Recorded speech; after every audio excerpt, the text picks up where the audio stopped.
Please note, for maximum picture quality, it may be necessary to adjust the tracking control on your VCR. Right, 1, 2, 3, how do I do this? If World War One was supposed to be the war to end all wars, then All Quiet on the Western Front kind of wanted to be the war movie to end all war movies, I think. That didn't quite work out for either of them. But it did become the urtext for future war movies, and especially in unglamorizing and promoting pacifist sentiments. Talking of sentiments. You've used two like big words there. Urtext, but it's not a big word, but it's definitely not a word that people use in. It's a good point. I don't know why I chose urtext. It's a good word though. I like it. It's a good word. Template. That's what normal people probably would use. I'll go with urtext. I like it. It's good. Urtext. It's fancy. And this urtext is Adjust Your Tracking, a podcast where an adventure to watch a century of cinema, decade by decade, year by year, and I am one half of your host, Liam Delaney. And with me is my good friend. Hello, I'm Ollie Jones. We're back. Back. We're back for the 20th time with our great release schedule of once every 3 months. It went from being a weekly podcast to like twice monthly or bi-monthly or whatever it is. And then now it's like, what, bi-yearly, I think now. Yeah, I think once every 3 months is a great release schedule that any producer would be happy for. Like, I was adamant that this wasn't one of those podcasts that people started during lockdown, because technically we didn't. We started it before COVID was even we came up with the idea before COVID was a thing, and we even recorded the first one when I think COVID was a thing, but we recorded the first one before COVID had been in Britain, I think. Yeah, so we aren't a lockdown podcast. I want to make it very clear. Yeah, it's not a lockdown podcast. But we have fallen by the wayside a little bit, but we're going to do our best now to kind of get back on some sort of schedule. There's been loads of shit happening. It's the world, and it's been difficult to actually get time. But we'll do it when we can. Hopefully we might have monkeypox to look forward to, whatever the fuck it's called. What's that one? Oh yeah, I've been seeing that going around as well. Looks good. Can't wait. Can't wait for that one. So what have you been up to then? I fucking don't know what I've been up to. Nothing. Yesterday I went out for a walk along the beach because I was bored. So I was walking along, and it was really hot on the beach. It was quite cold up here, but then I was on the beach, it was really hot. So I was sitting there for a while, and I was listening to the Blank Check podcast, which are not a sponsor. It's a very good podcast. Or even know we exist.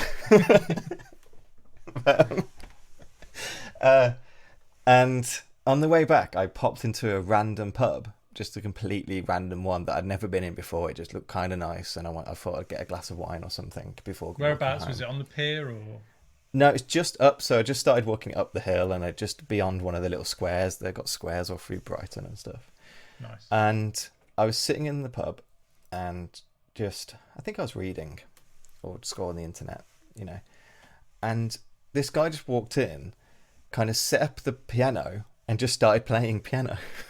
So he wasn't hired to be like an open mic kind of thing then? He must be, but there was no announcement. There was no no one greeted him as he walked in or anything. Like, it just felt like a random person had walked over and started playing piano. And he then did it for like over 2 hours and a half. Wow. He took little breaks. A full set. Set, and it was fucking awesome. I had such a good time. So what was he playing? He loads of classic rock. Like, he played like Toto and he played Meatloaf, I Would Do Anything for Love, which was just amazing. Oh, the beginning did he do the proper yeah. Oh. Yeah. And then someone like over and like went before the part of the song, started singing before he got there, and he put his hand up to shush them. Nope, not yet. Nope, not yet. And then like when he got there, he lowered his hand and everyone started singing. It was really good. Like, he played loads of Beatles and classic, and he played loads of modern pop as well, actually. Like, it was really fun. I think I asked at the end, like, does this happen every regular thing? And I think they do it every Sunday. So I'm definitely going again to just listen to the when piano I come man. to visit you, we'll have to go. Yeah. Play me a song, Piano Man. It was Oh, that good. sounds nice. That's what I've been up to. I went to go see a piano. Sounds good. Sounds good. Yourself? Well, I've got like an admission, something I've got to get off my chest. Something's happened to me over the past couple of months. Something's happened to you. I've kind of become a YouTuber, and I'm not proud of it, but it kind of happened. So what's your YouTube all about, YouTuber? Basically, you have to move to Brighton now. It's where all the YouTubers live. Is it? Well, I know PewDiePie or whatever. Is it PewDiePie? Yeah. I don't even know what their names are. Is that his name? PewDiePie, yeah. I don't think he makes videos anymore. Does he not? I know he had a lot of issues. He seems like a bit of a... He seems like a bit of a twat, yeah. Yeah. He made a video 12 hours ago, and it's got 1.3 million views, so I don't know why I wrote this guy off. I spent 2 weeks making a video, and I've had 89 views in a day. I'm quite chuffed with that. Yeah. So, no, what I do is, it's called I Made This, and basically, I basically film myself making stuff, so my claymation characters, or a toy, or a set, or just making stuff, basically, and I just film myself making it. And originally I was going to just do them like 5-6 minutes long, but like I sent them to you and our other friends like Ben and Edge and stuff like that, and you kind of all suggested that they should be a bit longer. So now they've kind of become like something I hope people can watch and just kind of chill out to. Because like some people, when they do like these 6-minute ones, they put like really fast music and like it's like meh. I just kind of put some chilled out hip hop on it, and while I'm kind of sculpting or whatever. I really like that. It's like, you know, those old TV shows that used to be how this is made, or whatever they're called, or Yeah. I can't even remember what it's called, but you know, like on Discovery Channel, would it show you I how love those shows. they make like a tire or something? Yeah. That's kind of what this reminds me of, and especially with the length, I can just kind of put it on and have it kind of playing, and you talking about what you're doing and why you're doing it, and just seeing the thing kind of come together. It's really satisfying. It's not meant to be something you sit and attentively watch, you know, from start to finish. It's not meant to be a tutorial. Yeah, totally. It's just me just blabbing on about crap, really, and that's it. And if people can get any tips from it, then that's cool. But so, you know, I originally was going to do that every week, but it became insane to try and do it every week. So now I'm just doing it, but I can be bothered. That's my new goal. It's become like this podcast now. Yeah, this is just what we do. Yeah. We do creative outputs when we can be bothered. Yeah. So, have you been watching films in the past 3 months? God, I've watched so many films. I don't know where to start. I've been going. Really good thing about moving to Brighton is I live really close to the cinema. It's probably like 15 minutes walk. So I go to the Duke of York a lot, to the point now that they've started waving me in without looking at my ticket. Just like, hi. That's cool though. They recognise you. That's nice. Yeah, it's my local. Unless they're just really bad at checking tickets. It might just be that. Maybe they don't know me at all. They're just really bad at actually looking to see if people have got tickets. Well, I went to an alpaca farm a couple of weeks ago. Well, that was not a sentence I thought you were going to say. It was a present for my sister, but they have like other experiences, so you can have a donkey experience. You've got the alpaca experience. Or what's the other one now? I can't remember what the other animals are. They've got some other animals, and basically that you have to pay individually for each experience. Okay, right. And basically we bullshitted our way to saying, yeah, we've paid for all the experiences, and then so like we went for the alpaca one, which all you do is you walk around a field with an alpaca for about 20 minutes, then you walk back again. That's the extent of it. So it's got 3 fields, and you walk through one, it's just a normal field, and then they go, okay, the next field is like you can test the agility of your alpaca, and all it is 5 poles in the ground, and you just have to weave your alpaca through it. That's the do you have the alpaca on like a lead? Yeah, you hold on to it, and mine was called Obi-Wan. Of course, it is. They saw you coming.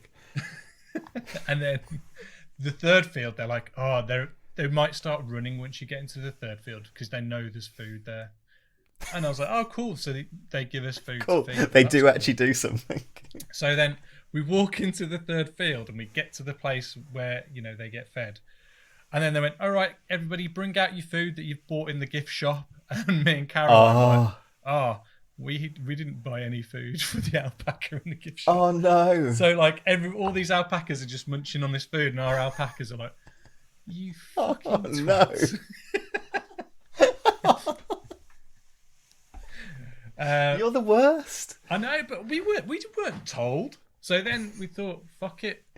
So when we took the alpacas back, they went, if you've got any other experiences, go and wait over there, and then we'll assign you to the area you're supposed to go to. So me and Karen were like, should we just try and see if we can do the other things? Because why not? And then we went, yeah, we've got all the other ones. And then went, okay, stand over there. And then, yeah, we spent like the good afternoon there going to do all the different experiences, which we didn't pay for. So that was good. Did you buy the other animals' food? Well, no, but that's stupid. When you finish the experience, they give you a cup of food anyway to give to the animals, and it's all generic food that they all eat. And it's like, well, couldn't you have given that to us on the walk? They give you it at the end when you've seen all when the you've animals. done it, yeah. For you to keep. No, they've got like there's one alpaca that just roams around outside of the field, and then they've got like a wild alpaca. Then they've got like, you know, pigs, like they've got those massive donkeys that are like quite scary, like almost as big as a horse, even bigger. They're like quite scary. Then they've got the tiny little donkeys, and I love how you're struggling to name farmyard animals. They had meerkats as well. We did the meerkat experience as well. But again, you don't really do much. You don't like. You just. I was gonna say, food, I can't and then involve that's much. it. It's like, wow, this is. I'm glad I didn't pay for the extra for the meerkat. It's like free. Anyway, tell me a sodding film. How about we start with a medical professional who you might say is a bit weird. Mm-hmm. Who just had a new release come out, directed by Mr. Sam Raimi. Oh yes, I have seen said film as well. I thought you had. Yeah, Doctor Strange in the Multiverse of Madness. That's a good title, though. What did you think? It's a good title. I liked it. I wouldn't say I loved it, but I enjoyed myself. I definitely loved the cinema we went to. So, speaking earlier about our friends Ben and Edge, we went to the Odeon Lux in Tamworth, and it's the first time I've ever sat on a chair that actually reclined like an electric chair. So I literally watched the film horizontally, like just lying down. It was amazing. I've only been to an Odeon Lux once on Piccadilly Circus. No, Leicester Square. No, not Piccadilly. Leicester Square one. That's the only one I've ever been to. £20 a ticket though. It's insane. Yeah. But no, I enjoyed the film. Like, it's very Sam Raimi. It's got plenty of shots of like, I don't know, like if you watch his old Spider-Man films, there's many shots of people looking out of windows, looking at the action outside, and then it cuts to fucking love that. Cuts to a woman, then like a very pretty lady going woo, like gawping. He always does it. I love that. I absolutely fucking love that. It just felt like such a. I mean, I loved the film. I wouldn't say it's the best film ever. It's a Marvel film in the day, but I think it's among the best Marvel films. I think it's top 5 for me, maybe higher. Because I just had such a good time with it, and it just felt like someone was fucking directing something. I think that's what I've been missing from watching other films. They just do not feel directed. They don't feel like they're a craft of someone actually thinking about a film and how to kind of putting their kind of element on it, you know. And there was a bit in the beginning of the film, spoilers because we'll probably ramble on that stuff, but there's something in the beginning of the film where he the Strange in the multiverse, it's America. She falls into one of her portals, and the camera kind of falls with her. And as she's twisting and falling, the camera twists and falls with her. And as it falls and falls and falls, it cuts to Doctor Strange sitting bolt up in bed, and so the camera kind of cuts Doctor Strange, and as he sits up jolt in bed, the camera pulls out from him. That continues that kind of turn and continues that twisting it was doing before, and pulls out from him. And then as he relaxes from like his nightmare, the camera kind of breathes back in with him to set up like a normal kind of like shot. And that's one of the first things that happens in the film. And as soon as it happened, I wanted to clap. Because I was just so pleased that is a Sam Raimi's camera doing whatever like he wanted to do. That's him like choosing something from the script and shooting it in like an interesting way and a fun way. It's not the most complicated thing ever been shot. It's not the most like stylistic, but it's an absolutely competent like directing of a scene. And from that point, I just sank into my chair and enjoyed it. I think that's kind of like let me like I like exhaled. Like, oh my god, they've actually let him direct this kind of thing. It's insane though, because it's been 9 years since he's released a feature film. Yeah, I didn't know if he still had it in him, or, if he still cared. I mean, like Oz and what was it? Oz the Great and Powerful, or whatever it's called. Yeah, which is the one Sam Raimi film I've never watched. Have you not seen it? It's not. No. It's not a great film. It's the CGI is very. It's almost like that Willy Wonka, Charlie and the Chocolate Factory. Yeah, which is just kind of like plastic-looking CGI and all that kind of stuff. And it's just, but like I think the last thing he probably directed was the pilot for Ash versus the Evil Dead, which was great. I did love that pilot actually. But it was just lovely to see Sam Raimi back doing what he does best, and that's making really fun films. You know what I mean? That feel like films. Like we've said this many times that Marvel films tend to not feel like films. I know that sounds a bit nasty, but like I rewatched Spider-Man, No Way Home, and like I was watching the behind the scenes, and basically every single scene is green screened. There's nothing because they shot it during COVID, so it's probably quite difficult. And when you kind of watch that film, knowing how they made it, you kind of understand why there's only ever 3 people in a scene at once, and it kind of, for me, it kind of starts to fall apart a bit, that film. I mean, it's held together by the great climax, with Toby and Andrew and stuff, but this Multiverse of Madness really felt like a film, and I'd love to have seen more of the multiverses, to be honest. But the glimpses we do get, like the paint one, there's a quick glimpse of an animated one. I mean, I would have spent half of the film in an animated one. The paint one was so fun and inventive. I love that. Yeah. Where was the claymation one though? That's what I like. But where was it? They couldn't get you on the phone. And I was a bit busy that day. But clear, like, the Illuminati scene as well. We have to talk about the Illuminati. That was a low point for me. Low point. Just I loved seeing Patrick Stewart. I forgot his name then. I love seeing Patrick Stewart back in playing Professor X again. His intro music was awesome though. The stupid chair that is so unfunctional. Just a big yellow block. It's so big. It's like, did they widen every door?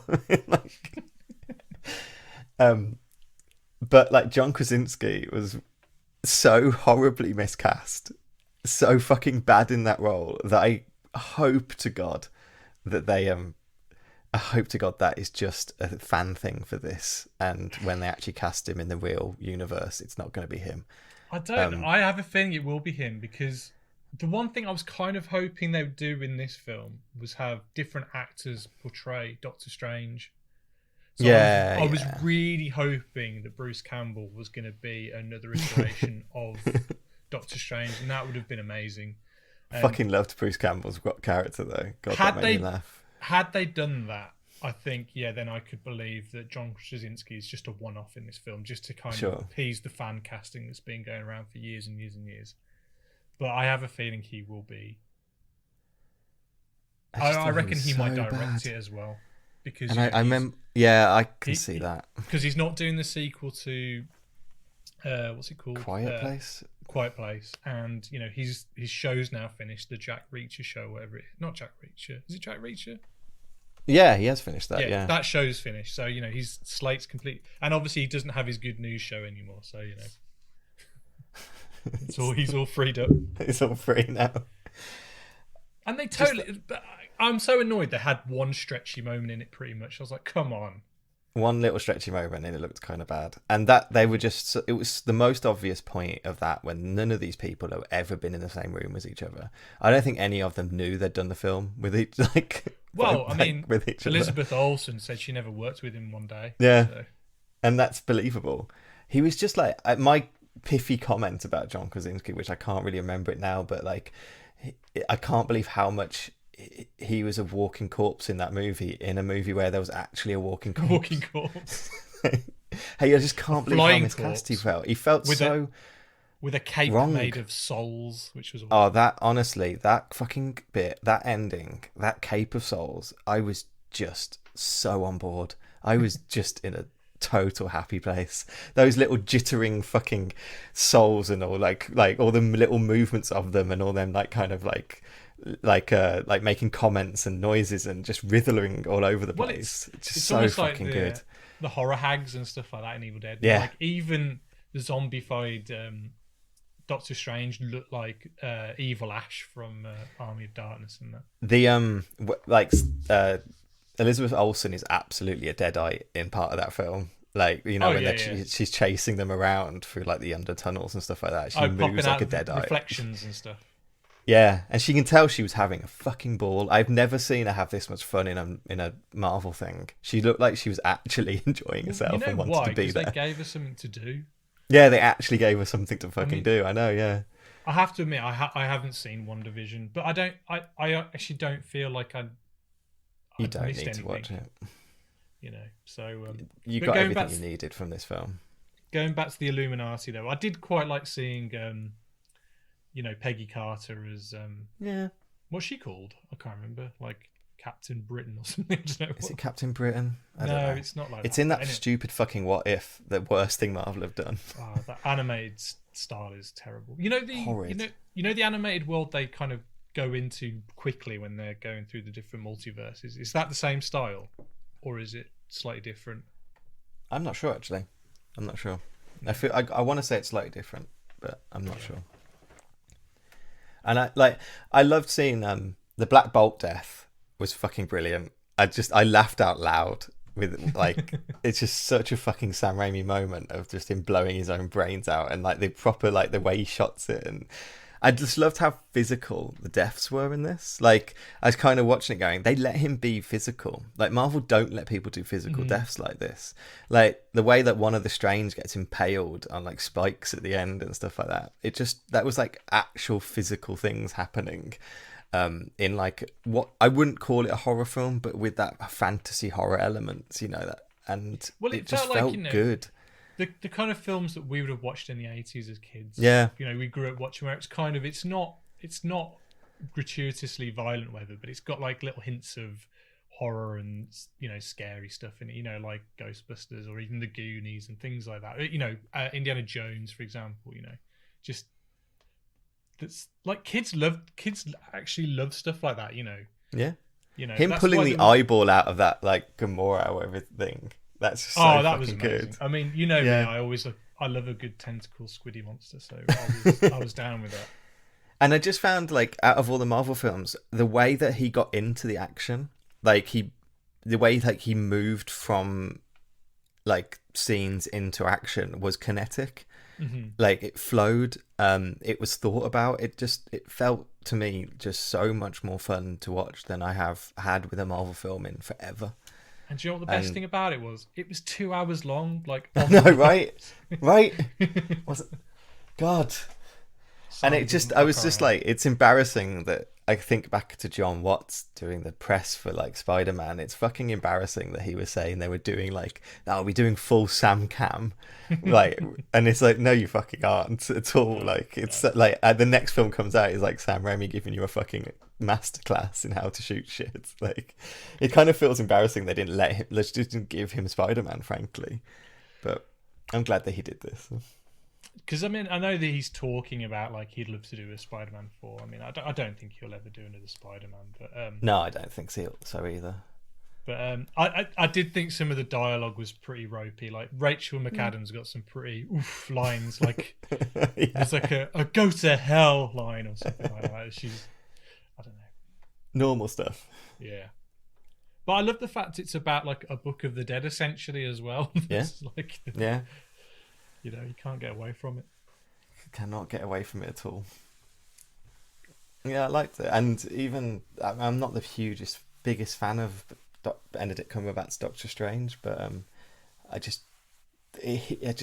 know. I just got used to it. I fell into it. It was all working for me. The funny thing for me is him in like real life when he's not being Doctor Strange is so funny. Like you can't have him go to a funeral just like with that fucking hair. Who was that guy who spoke to him? Is that a famous actor or anything? You know, the one who... Yeah, Michael Stolberg. Yeah. What's he been in? Oh God, he's been in fucking everything. Because he was he was name checked in the credits, and he only had one scene. I was like, he got a with. He got a fucking with, and he's got one scene. He's got the best agent in the world. I know. Yeah, I mean, he was in like Hugo and Arrival and The Shape of Water okay. and The Post and Lincoln, and he's been in fucking everything. He's a fantastic actor. Like he was in Steve Jobs as well. Like, okay. yeah, great. I remember because I got to know him because he was on Boardwalk Empire. I remember he was a big character in Boardwalk Empire. But clearly what had happened is because he was in the first Doctor Strange, I think his contract must be like, you're doing 3 Doctor Strange films and you get the with. That must be his contract. So they had to use him in this because the contract says that they have to use him and he has to get the with. That must have been it because it made no sense for him to be in it for like half a second and get the with. He wasn't in the first one though. He was, yeah. Oh, he was? Oh, okay. Where was he in that then? Because I haven't seen the first one. Same character. He's just like, he's another doctor at the Institute. Okay, so that's at the why hospital. Okay, that's why he's at the funeral. I will say this though. I always hated Benedict Cumberbatch's American accent in films, but I think, you know, over the past couple of years, either I've just gotten used to it and it's started to work for me, or it's gotten better. I can't decide which two it is. I think we might have talked about this before, but they weaponize that in Power the Dog. Yeah, definitely. It's really clever, actually, how they use his weird accent to actually work for the character, I think. Because I remember, like, when we first saw Doctor Strange, we were like, why isn't he just British? Just have him British. Yeah, just have him be British. It's weird. But I've kind of settled into it. And I tell you what, the other thing I was really happy about, it feels like Danny Elfman's back now as well. Like, yeah, right. For a long time, he was just kind of doing really generic stuff. He did that really awful Justice League score when he was brought on to take over that. What score? The Justice League score, and it was terrible. Oh God, okay, yeah, it was. And then he phoned in a load of other scores, but then he's now released a new album that's kind of like in the vein of his, you know, a bit Oingo Boingo stuff, but a bit more kind of alternative, and it's awesome. And he's like all jacked up and all tatted up now. He's like Danny Elfman 2.0, and like the score in this, it feels like he's back as well in doing what he does best in film scores as well. So that was really fun to. I've listened to that a couple of times. The only other weird thing I could say, you know how this film was meant to come out before Spider-Man? Yeah, so it has to be rewritten or whatever. So it has to be rewritten. It's so so obvious what they changed in Spider-Man now, and it's so stupid what they did. Because clearly, what was that? I'm being. Well, it's going to be America Chavez. Basically, would have been in Spider-Man, and she would have been the one trying to cast a spell to erase everyone's memory of Peter. Oh, so it wasn't Doctor Strange. So it wouldn't be Doctor Strange because it's a dumb thing to make him do.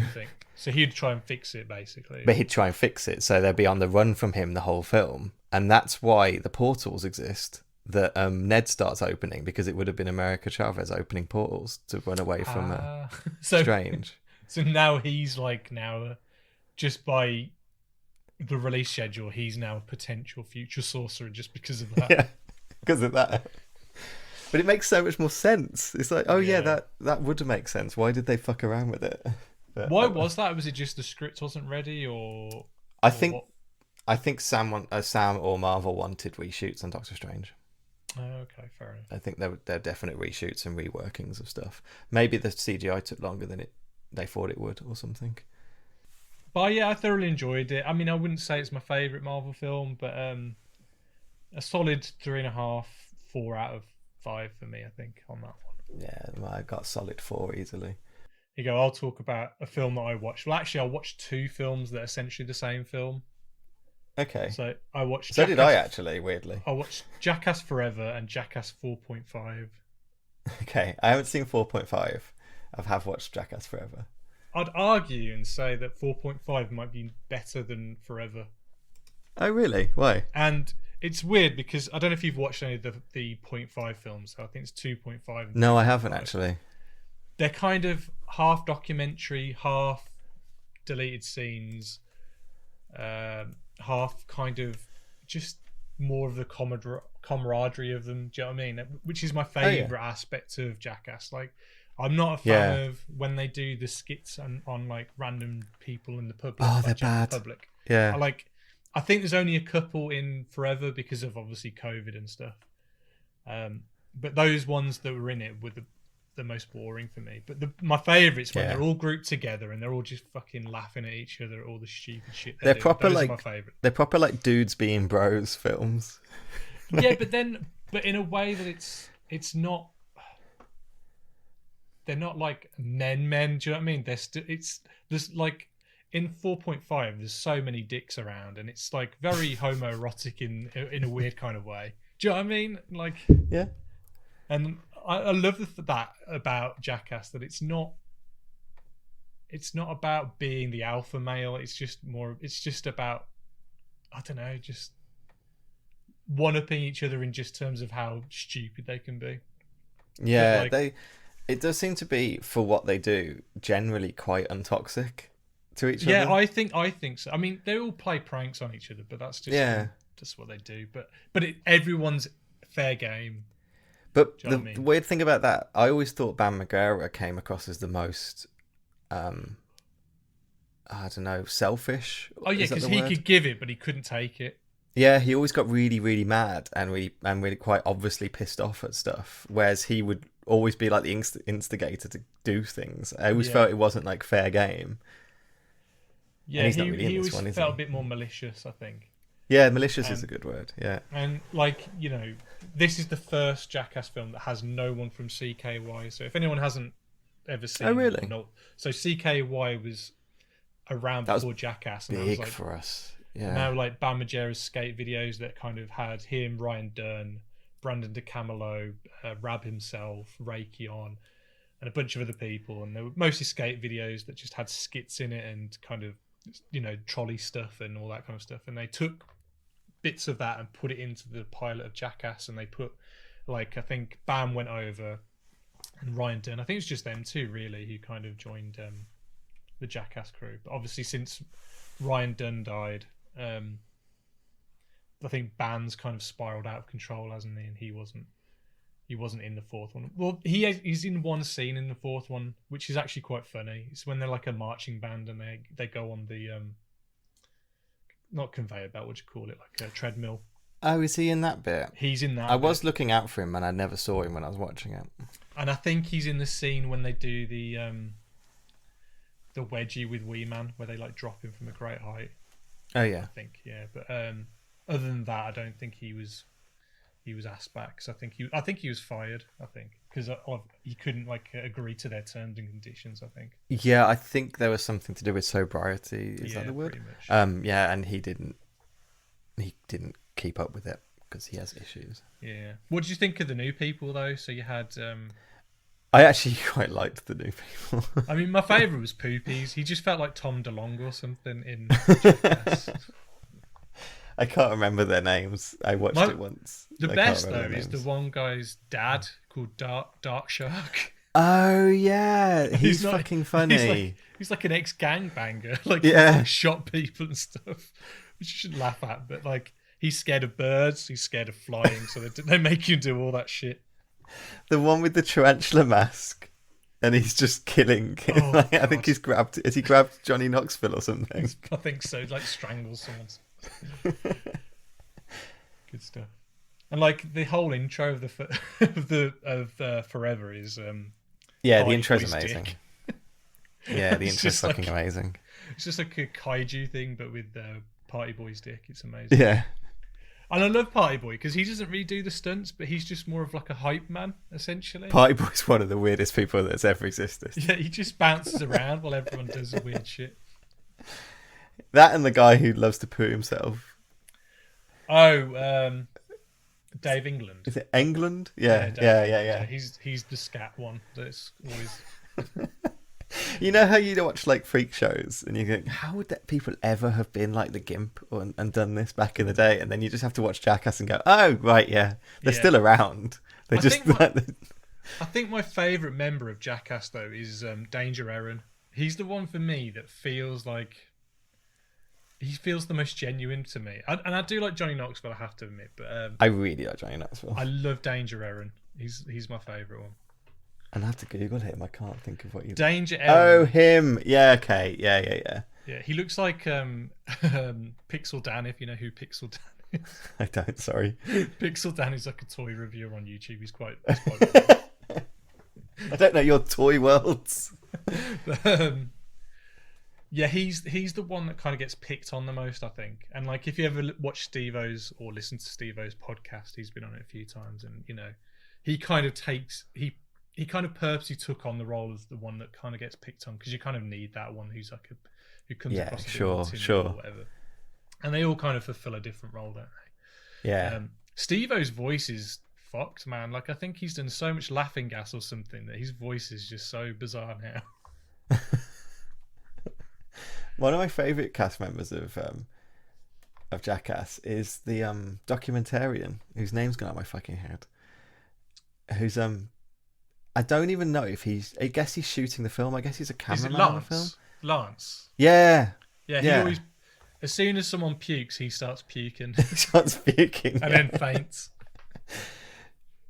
And they're always just like, this is fucking Lance here. Lance fucking he's here. And this is what he's filming. He's like a real documentarian and this is what he's doing with his time. The grossest thing they do in 4.5 is when they're shooting the kaiju intro sequence. You know the big guy now who's one of the new members, he's like a really big guy. Yeah. They put sushi all over his body, underneath his like man boobs and in his crack and everything like that. Then they wrap him in cellophane, and then they put him out in the sun for a while and make him do squats and jump around so he gets really sweaty. And then they all start to take it in turns to eat the sushi. But you've not seen so much sick in your life. And then Lance, like, he faints, he pukes.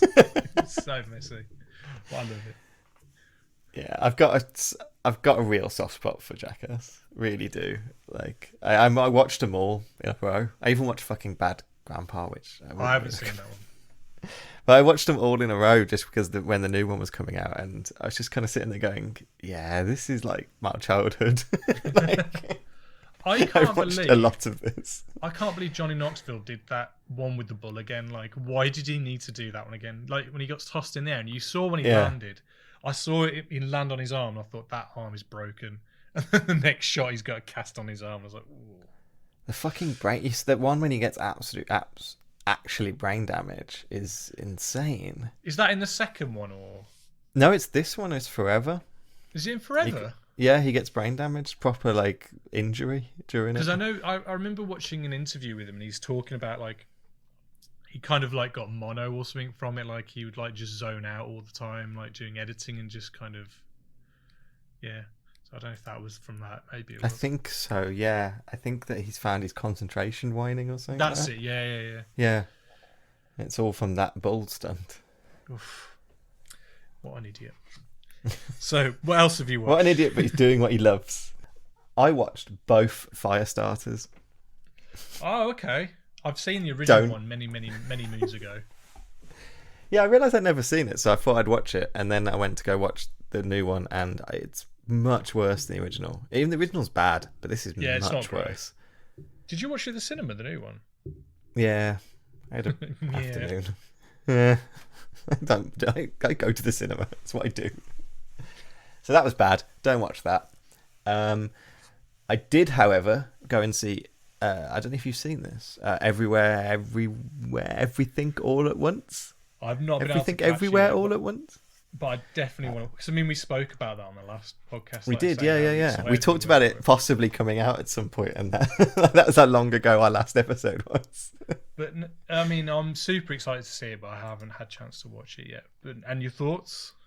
It's wonderful, absolutely Right? wonderful. I just absolutely loved it. I've been told if you go see it again, you start seeing the flaws in it a bit. It does actually become a bit more obvious. I've had people say it doesn't totally live up to multiple watchings, but which might be true. But I sat there absolutely enraptured. The whole thing. Michelle Yeoh is such a fucking treasure. Like, she's such one of the best actresses that's ever existed. And the fact that she's a fucking kick-ass martial artist as well is insane. And I thought it was inventive and fun and funny and heartwarming and really kind of important. It spoke to me really deeply.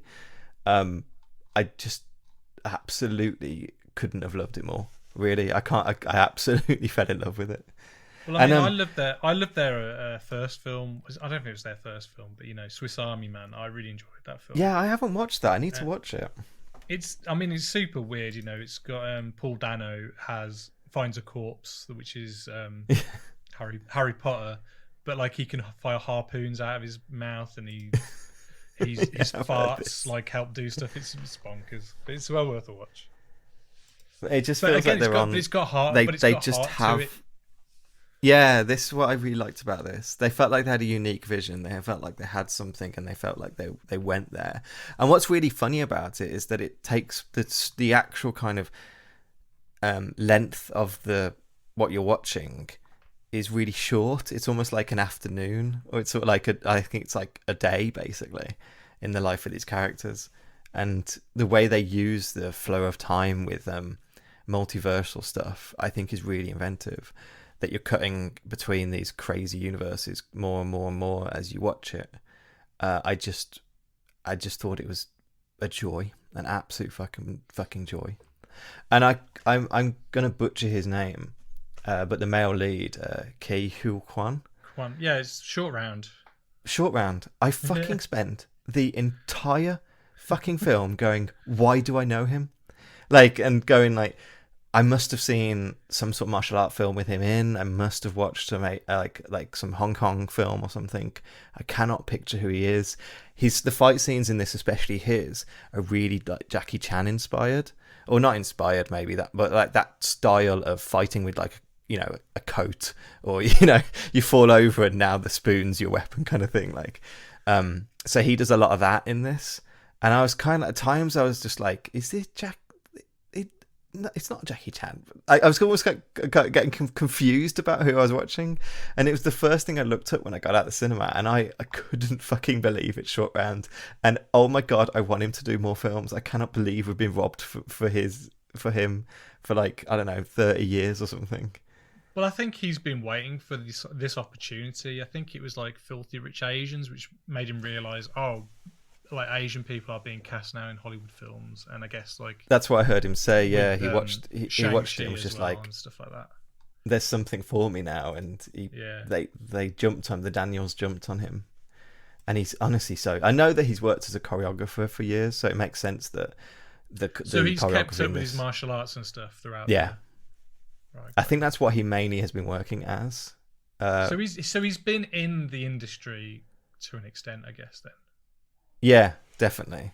Enough that he's still got an agent and all that kind of stuff. And I assume so. He's really good, and not just at the choreography, not just at the fight scenes. He carries some emotional scenes as well, really well. Well, I mean, he was a good child actor as well, He was, yeah. And I have a feeling his last on-screen performance was like a walk-on on California Man or Encino Man. I was going to say, and I know he's in Encino Man, no, but. Yeah, honestly, I just look out for him. It's such a joy. Not because you could watch this film and just talk about Michelle Yeoh forever, because she is the whole thing really. But I think he's part equally awesome and equally important. Well, this is like officially A24's like highest grossing film ever now, isn't it? I'm not surprised. Yeah. It's fabulous, and James Hong as well is also in it, who you had the best ever interaction with? Let's not go there.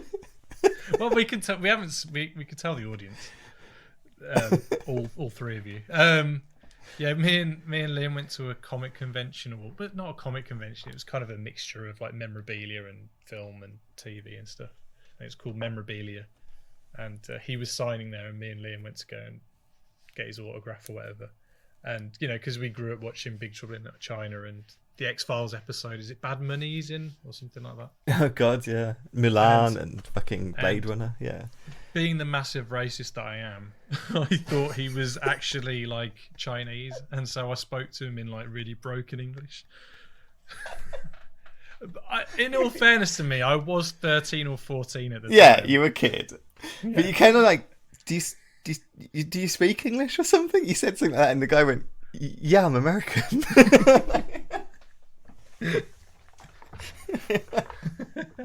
Yeah, oh well. But yeah, James Hong, Ollie's friend, James Hong. Yeah, he's awesome. He's always been good. Like even like in Wayne's He's World literally one of those like when's he bad. He's not. Yeah, exactly. Yeah, totally. So anyway, I watched a film called Japan Day. I was waiting for this. And I thought it was really good. I mean, I wouldn't say it was amazing, but I really, really enjoyed it. And it's a total 3.5 stars, but a heart. That like it's one of them for me. Yeah, but very enjoyable. Yeah. Like I think some of the animation isn't the best. I will say, like, because I think Chip he's definitely 3D, even though he looks 2D. He is 3D with like right. Like that that's interesting. Yeah. And then when you actually see the 2D characters they put in the background, I mean, I love for me, no one feels wasted. Everyone feels like they should be there, the characters they use. Yeah. But sometimes some of the animation is a bit off, like for the background characters and that. It's a bit flash animation-y. But I bet you caught so many more references than I did. I was watching some of them going, is that something? Is that something they've made up? That feels like it's something in the back of my head. You know? Like, well, I mean, I'm sure you saw Randy Marsh in there in like the sauna. There's a Beavis and Butthead. Well, it's Butthead for president on like. I saw the Butthead for president. Yeah, I saw the Bigfoot from the Goofy movie. Yes, proud of catching that one. There. There's so much in there. Like it is really good. And what do you think of the voices? Because I heard a lot of people don't like the voices of Andy Samberg, and I've forgotten the other guy's name. Oh, John Mulaney, isn't it? Yeah, the pig from Spider-Verse. Yeah. I had no problem with it at all. I think both of us really quite like Akiva Schaffer. Yeah. Because I know you love Hot Rod, and I think I love Popstar. There was that time. Do you remember my birthday when I dressed up as him? And no one knew. Everyone was just like, "Who are you? Who are you?" Everyone thought I was like, "Got your number, 118, got your number," and I was like, "I'm not that guy. I'm not them." So people kept thinking you were either like that 118 or they thought you were Napoleon Dynamite. Yeah, I was like, that's what I remember. And you kept being like, Hot Rod. But I also liked Popstar, Never Stop, Never Stopping. I thought Popstar is so good, so fucking good. It's so funny. It's one of the best comedies of like the last decade. And like even they're like, is it Lonely Island? You know, the rap band. Like, yeah, they're silly, but their videos are always entertaining and stuff like that. Yeah, they're great. Yeah, Dick in a box and threw it on the ground and stuff like that. They're all good. I threw it on the ground. And I think like it.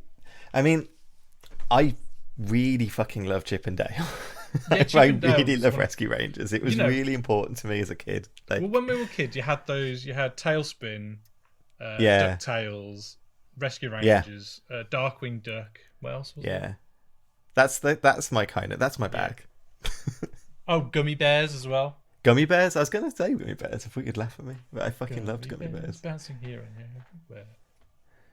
That like, especially like Chip and Dale. When I watched that, I was just like, I couldn't believe that this was a show that existed, and it felt like it was made just for me. I just remember the feeling like that as a kid. I have to point out, I didn't get until maybe a year ago, or maybe not even that long ago, that one of them's dressed as Indiana Jones and one of them's dressed as Tom fucking Selleck. Hawaii Five-0. Yeah. I didn't get that reference at all. Well, I mean, why would I? I hadn't seen either of those things as a kid, but it didn't even occur to me, like, once to think they were referencing anything. But it's so funny when I got Disney Plus, it was the first thing I put on was Chip and Dale to watch. And there's only like 40 episodes or something. Like, it's so funny.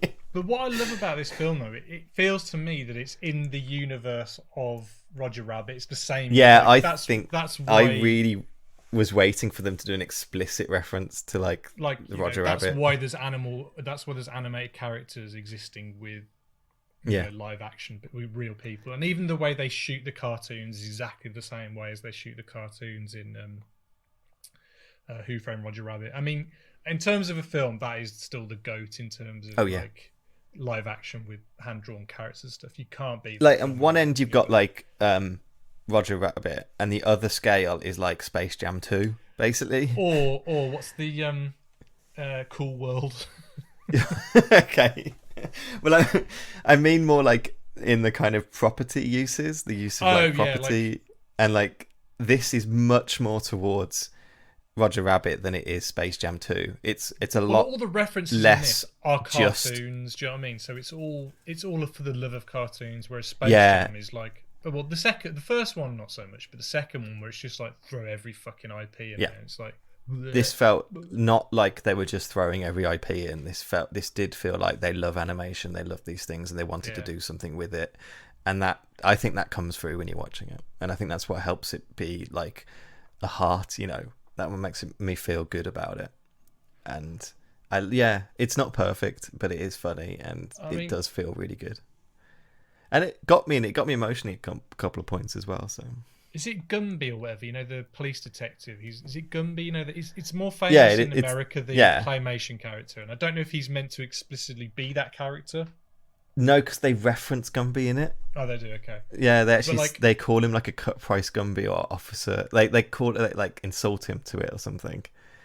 And I can't figure out if he actually is. I can't figure out if he actually is stop motion or if it's just CGI that's made to look like stop motion. But obviously he's animated like more jerky, isn't he? 9 frames a second or whatever, as opposed to 24 frames a second or whatever.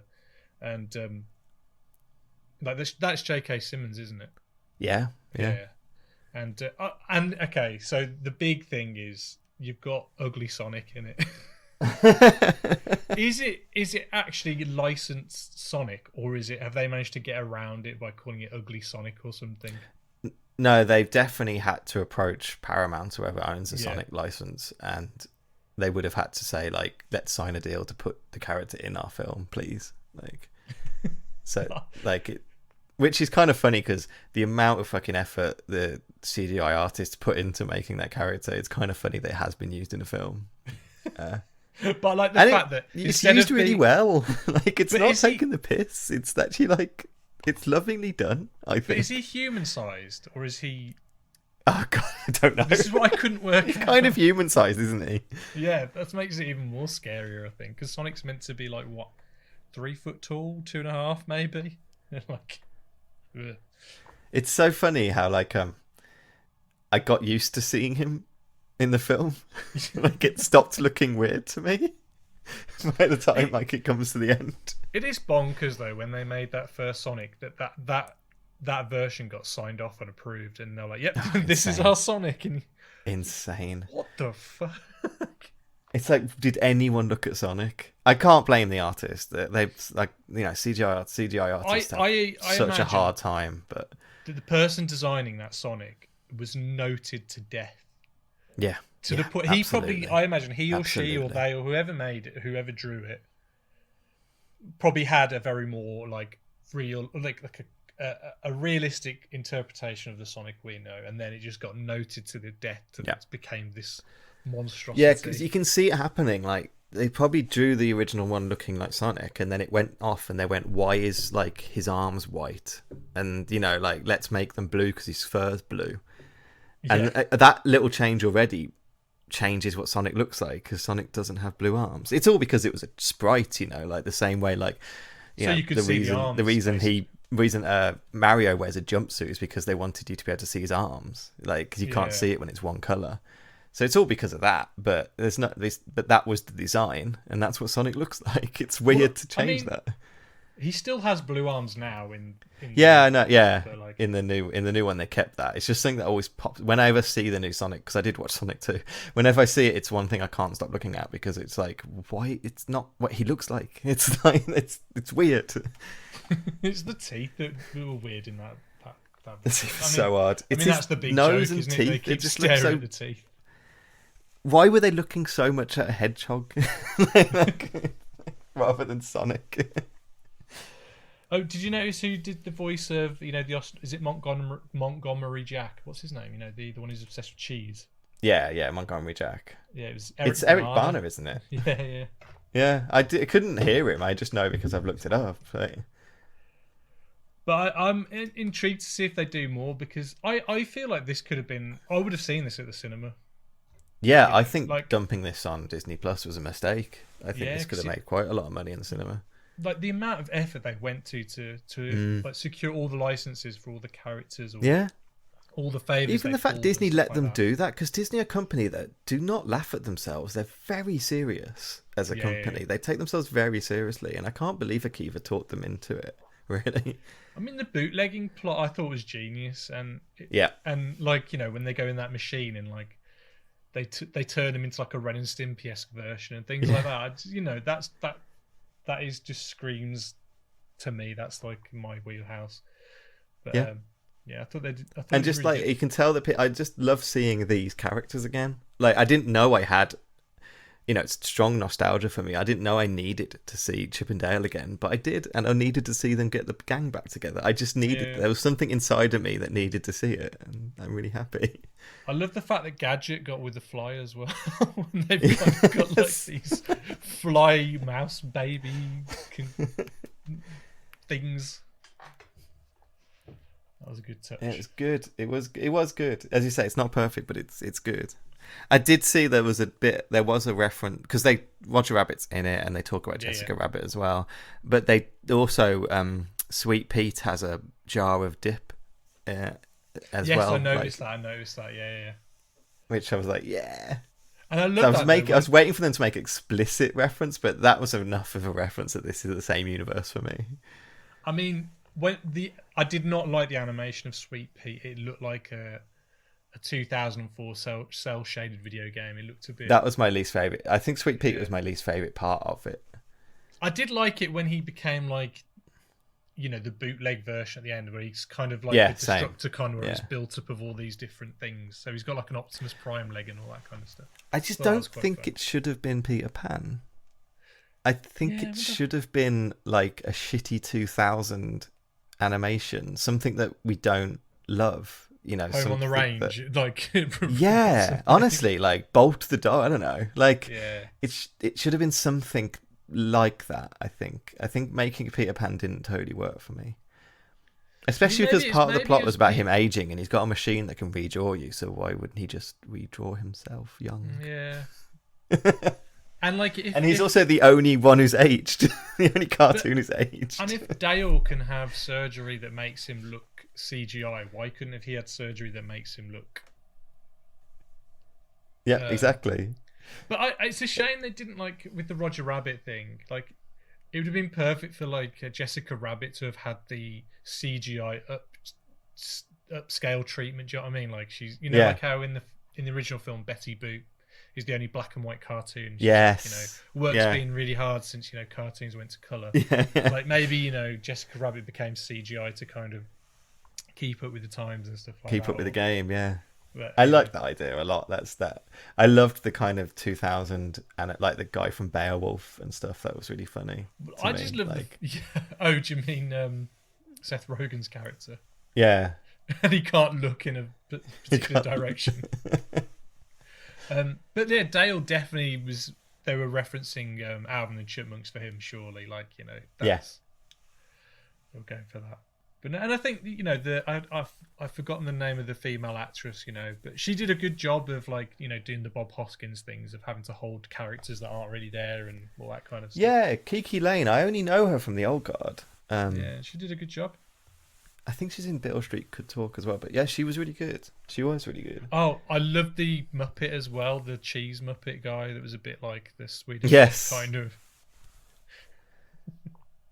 I think that was that Keegan, Mike and Key as well. It was, I think so, yeah. I mean, I just me, I love things that are an amalgamation of different kind of animation styles and stuff, and so I just really enjoyed it. I don't know why it hasn't got I'm not like a 4 or 5 with it, but I think it's like you said, it's like a perfect 3.5, but a very enjoyable 3.5.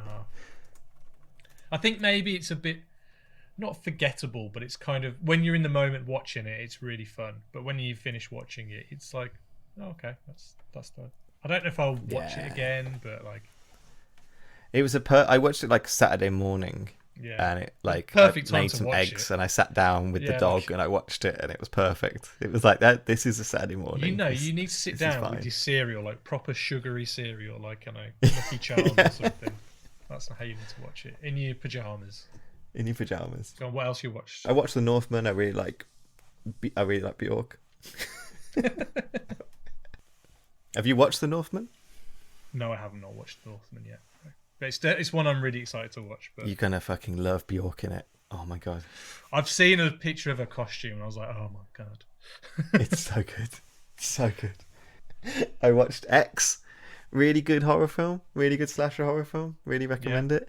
Kind of annoyed about it goes a bit into mental health things again, especially with old people. Don't like that. Oh, stop doing that. The Visit and stuff like that. Yeah. Yeah. Just stop doing that. You don't need to. I watched. I watched it. It's blah blah blah. I watched We're All Going to the World's Fair.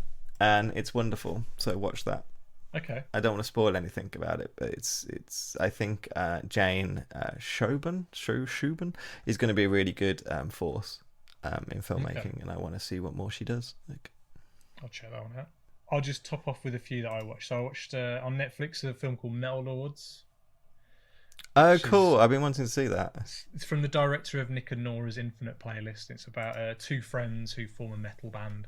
One's like a proper metalhead, and the other one's kind of like a nerdy kind of kid. And basically, they form a metal band, and they're kind of looking for a bassist throughout the film.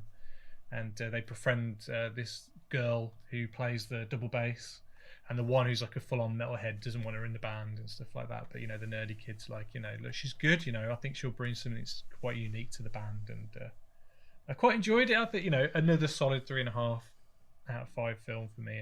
I quite enjoyed it. Cool. It's got Mastodon in it, so I'm bound to enjoy it. Cool. I will have to watch it. I will have to check it out. Another film I watched was a documentary. It's called The Orange Years, the Nickelodeon Story. Okay. And it's all right. It's basically, it starts off quite interesting, like telling you about the history about how Nickelodeon came to be and stuff like that. But then it just becomes a series of like 10-minute mini documentaries where they just go, okay, now we're going to talk about Doug for 10 minutes, and now we're going to talk about Ren and Stimpy for 10 minutes. Now we're going to talk about this for 10 minutes. And it just it felt more like a YouTube It has no channel kind of flow to it. Yeah, and then at the end made me laugh because in the last 2 minutes, it's like, they're talking about how Nick, you couldn't really buy much Nickelodeon merch apart from like slime and stuff like that in the early days, and it's because they didn't want it to be a channel where they were selling stuff to kids. The whole you had like your He-Mans and your Transformers that were created to sell products to kids basically, and the whole like ethos of Nickelodeon was that we're not selling stuff to kids. The cartoons and the shows come first.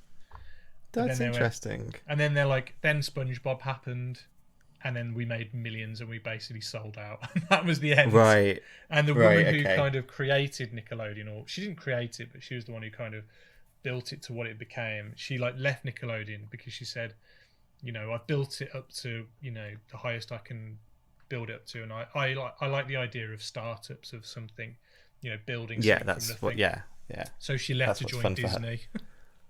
Okay, that's not a startup. Exactly. So it was okay. It's on Amazon Prime if you're interested. I mean, they kind of really glance over Ren and Stimpy, probably for obvious reasons because of the director, but also there is like an hour and a half, 2 hour documentary all about Ren and Stimpy called True. Happy What about Jojo. Rocko's Modern Life? They talk about that as well, and it made me remember how good Rocko's Modern Life is, and I really want to kind of revisit that soon. Yeah, I've revisited it and I really like it. I really do like it. I still haven't watched the Netflix film. I need to watch that. It's good. It's good. I need to watch that. Then I'll talk about one last film I watched, and that's called Chuck Steele, Night of the Trampires.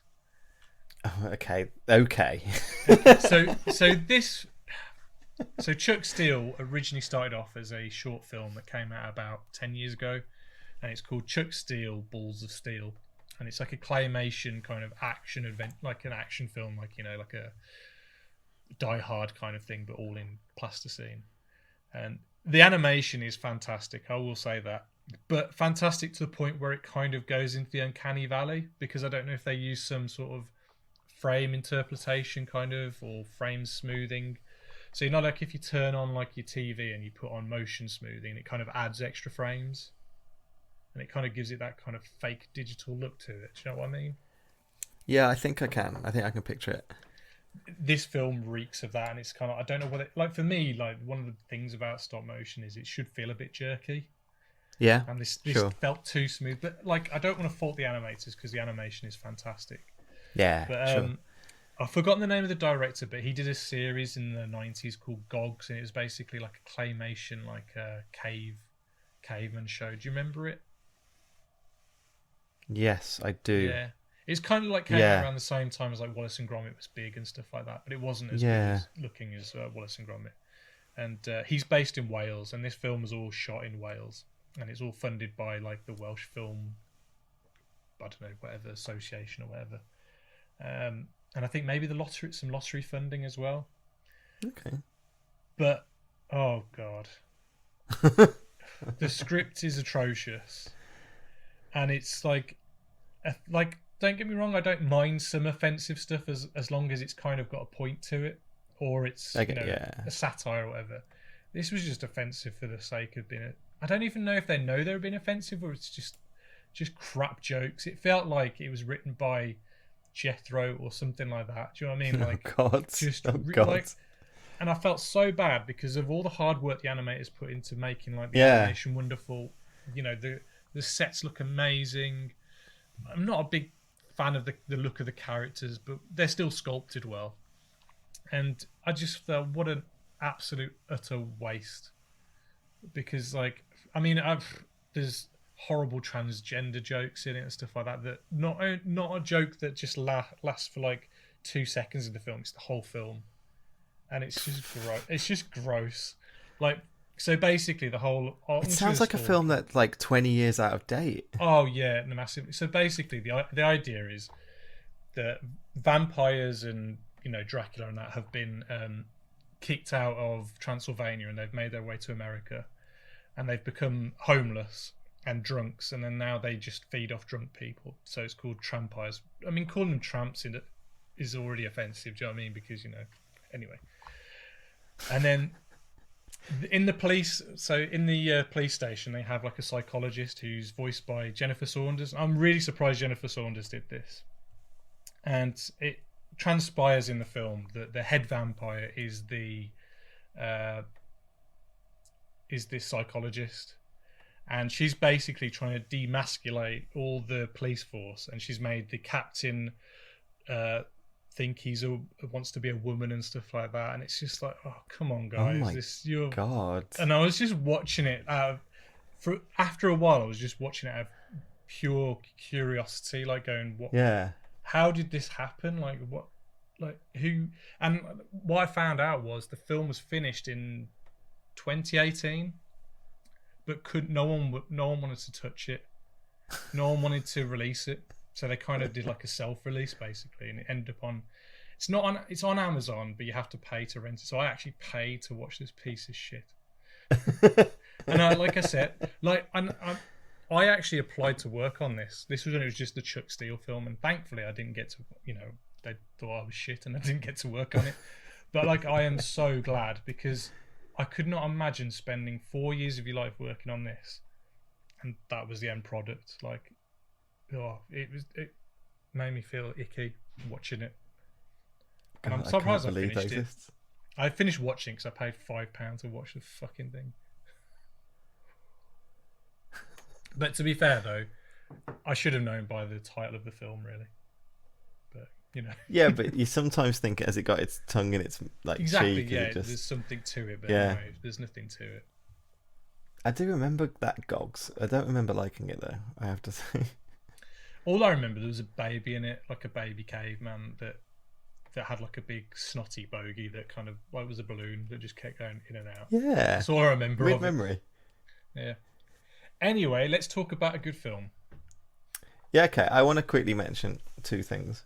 One, I went to go see the French film Happening. Oh yeah. It's fucking wonderful. Like, it's a really, really, really, really good film about abortion in France in the 60s when it was illegal. So this young girl gets pregnant, and it's about her seeking an abortion at a time where trying to get an abortion will put you in jail. It will make a fantastic double film with the Agnes Varda film, One Sings the Other Doesn't, which is also about kind of abortion rights in the 70s in France. And Varda spoke a lot about how she signed the petition. She had an abortion when it was illegal and stuff like that. So I think we do think that will make a fantastic doubleheader. This film is shot so well. It's shot so personally. It's got like, it always feels like you're right up against these characters. It's shot so quietly, like you don't feel the camera kind of getting in the way. It feels really personal, and it just feels haunting. The whole film has this horrible tension and anxiety to it. Like, the character just feels stuck, like this, almost like a horror film, that this terrible thing's happening to her body that she cannot control, and everyone is like, you can't tell anyone, because if you tell someone you're seeking an abortion, that can land you in jail. So she doesn't know who she can talk to.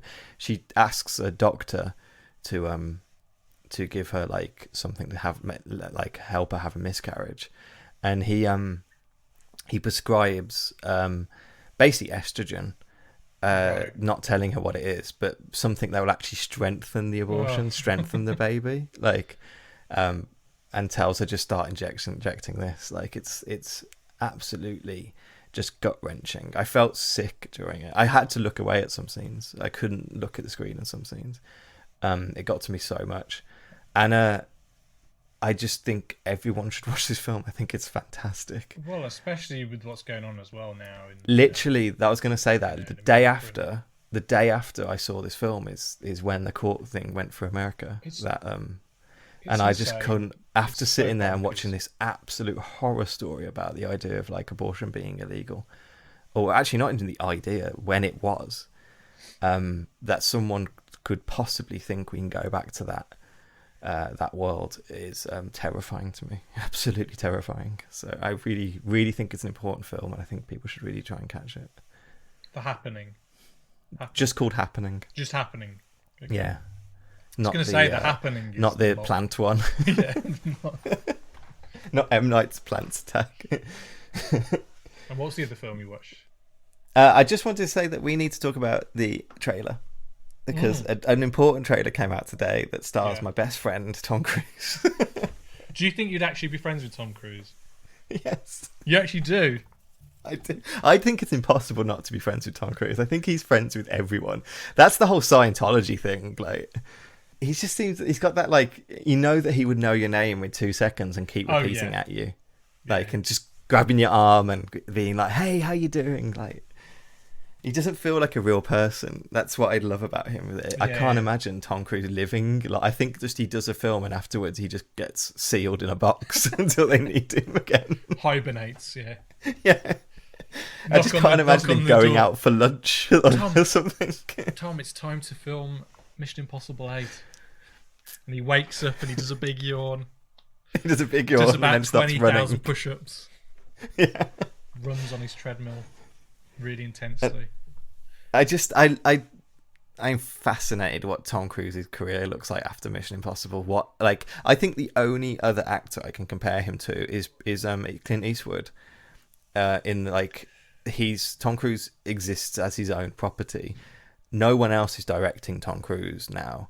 Like, I know that Top Gun and the Mission Impossibles are directed by, Macquarie. Yeah, but Macquarie is pretty much directing for Tom Cruise. Surely. Yeah. Do you know what I mean? That's what I mean. That's like he's like almost a Tom Cruise alter, Every single film that Tom Cruise is in, I think Macquarie has a hand in writing now. Yeah, he wrote the new Top Gun. He's not directing it. The guy who did Oblivion, Joseph Kosinski.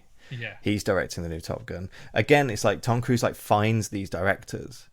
Like, you're gonna direct me now. You're gonna be that, like. Yeah, that's your job now. You just direct me. Yeah, you direct me doing things. And I just I'm so interested in what he does as a career. I don't know how he ages, what he ages into. I think it's been really weird. I do think it's Clint Eastwood like, just that he will continuously make films until he dies, and he'll be doing it at 90. I swear he will be. He does look good in this new trailer though for the new Mission Impossible. Like, he looks so good. He's got the look I like for. This sounds really. He's got the look I love for Tom Cruise, like the short hair, and he looks so handsome, like super handsome. He looks like a movie star. He's an absolute fucking movie star. They don't exist anymore. He's like last of the movie stars. No one looks like him on screen. No one has so much understanding of how they come across on screen than Tom Cruise does. I think he feels like an auteur for his body. Do you know what I mean? Going back to his hair, I love his hair in the first Mission Impossible. It's like weirdly spiked up. I don't understand. It's not a buzz cut, but it's like it's a weird hair. Do you like the shaggy hair in 2? His long hair though. Like, do you like the shaggy hair in 2? Yeah. No, it didn't do anything for me. He kind of had I quite like it. He kind of had curtains in like 4 and 5, I think. 5, he definitely had longer hair, didn't he? Yeah. And I think it's gradually getting shorter again. He's got it a good length now. He has. But no, I'm like, I still haven't watched Top Gun, so hopefully, when's that out? In like 2 weeks? Next week. Is it the same week as Jurassic Park, or is Jurassic Park the week after? Good question. I don't know. I haven't really kept up to date with that. Or is it this week? Is Tom Cruise out? Tom Gun. Top Cruise. Top Cruise. It might be this week. It might be this. It might actually be this week. It might. I think it's this week. I think it's out this week. So you have to get on it. No, I'm definitely going to watch it, but. As far as I can tell, it doesn't matter. I don't think it matters if you've seen the first Top Gun in the slightest. No, but I feel like it's a film I should watch. Like, I've seen, my sister owned it on VHS when we were growing up, so I've seen big chunks of it, but I've never seen it sequentially in order. It's getting rave reviews. I've seen, yeah. In ways that I don't think anyone expected as well. I think a lot of people have written it off. So, like 5 years ago, we did The Mummy. Yeah. And that was a big failure for him. He must have had like a massive regroup with his people and like, right, how do we write this shit? This isn't going to happen again. Yeah, I think so. And the problem with The Mummy is that it's the director wasn't a Tom Cruise director. Like, it was what's his face who's really shit director. Alec Kurtzman. Who was basically his first movie, I think. Was he the guy who wrote the Pirates movies? No. Yeah, he wrote every bad film you've ever watched. Is what he wrote.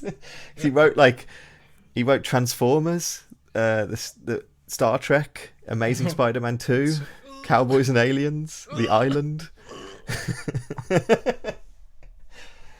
He's one of the kind of auteurs of fucking like the new Star Treks, even the TV shows, and you can see his badness on them. But yeah, he's the one who he started producing films. He did like Now You See Me and stuff like that. Like, and The Mummy was his first directing break, and you can just tell that he doesn't have a clue what he's doing, and he's using Tom Cruise badly. And how the fuck do you use Tom Cruise badly? You've seen his films. Do you reckon Tom Cruise tried to realign that film, or Yes.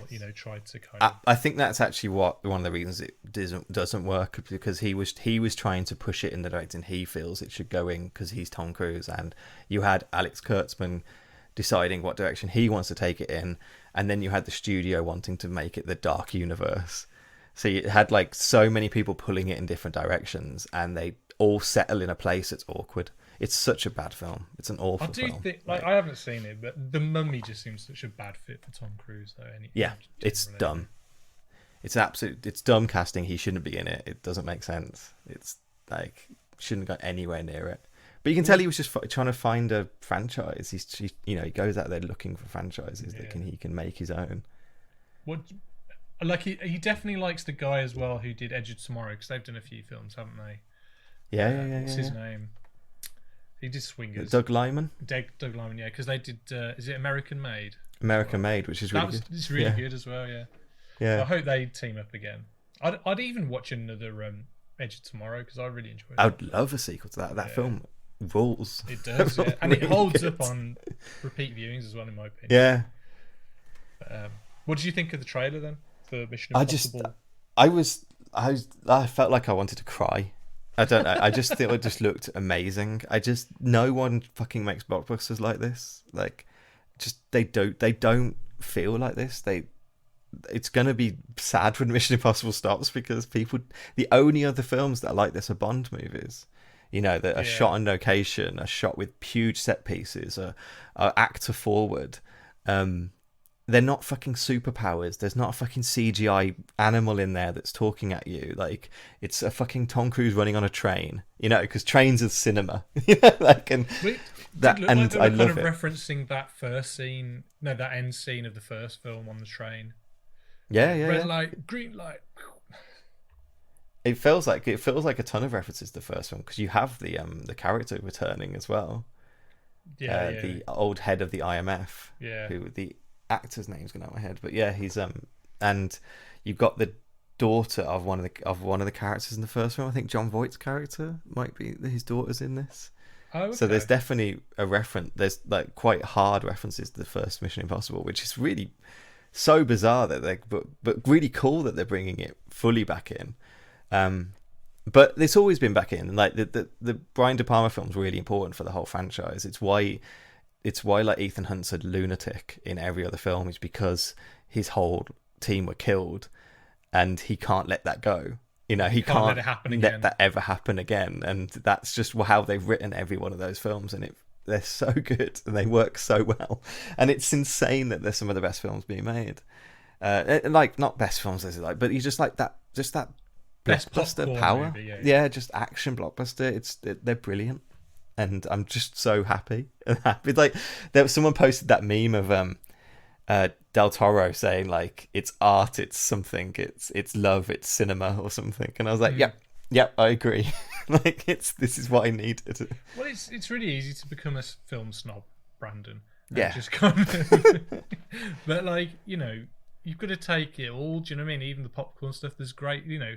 I'd weigh some of the best popcorn films up to some of the best art house films and stuff, because it's all, it's all cinema.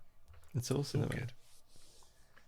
There's really shit art housey films or independent films. There's really shit. There definitely films, is. So, But yeah, I'm really hyped about that, and I'm sure we're talking about Top Gun in the near future too. I hope so. So anyway, Liam, what are we talking about today?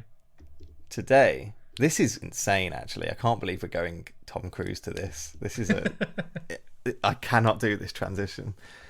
But it's so weird how, like, we started this podcast saying we're going to do decade by decade, and we started with the 90s. It was quite familiar to us. And the furthest back we've gone is the 50s, which was slightly familiar to me. I understood 50s films more than, I thought I did. And I learnt a lot whilst we went through the 50s.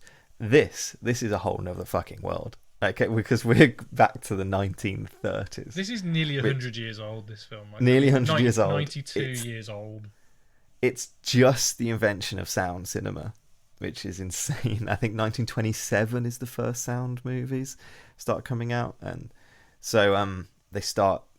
But yeah, it's definitely the earliest you can get for those films kind of coming through. And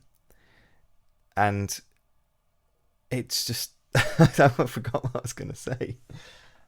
But like, yeah, just to take that art form so far back, I think that it almost feels like we're entering a different world. Like things that we've got used to that were invented, styles of acting, styles of cinematography, styles of telling stories, they don't necessarily exist in the world that we're entering this decade. You know, they're finding their feet. They're finding new things to do.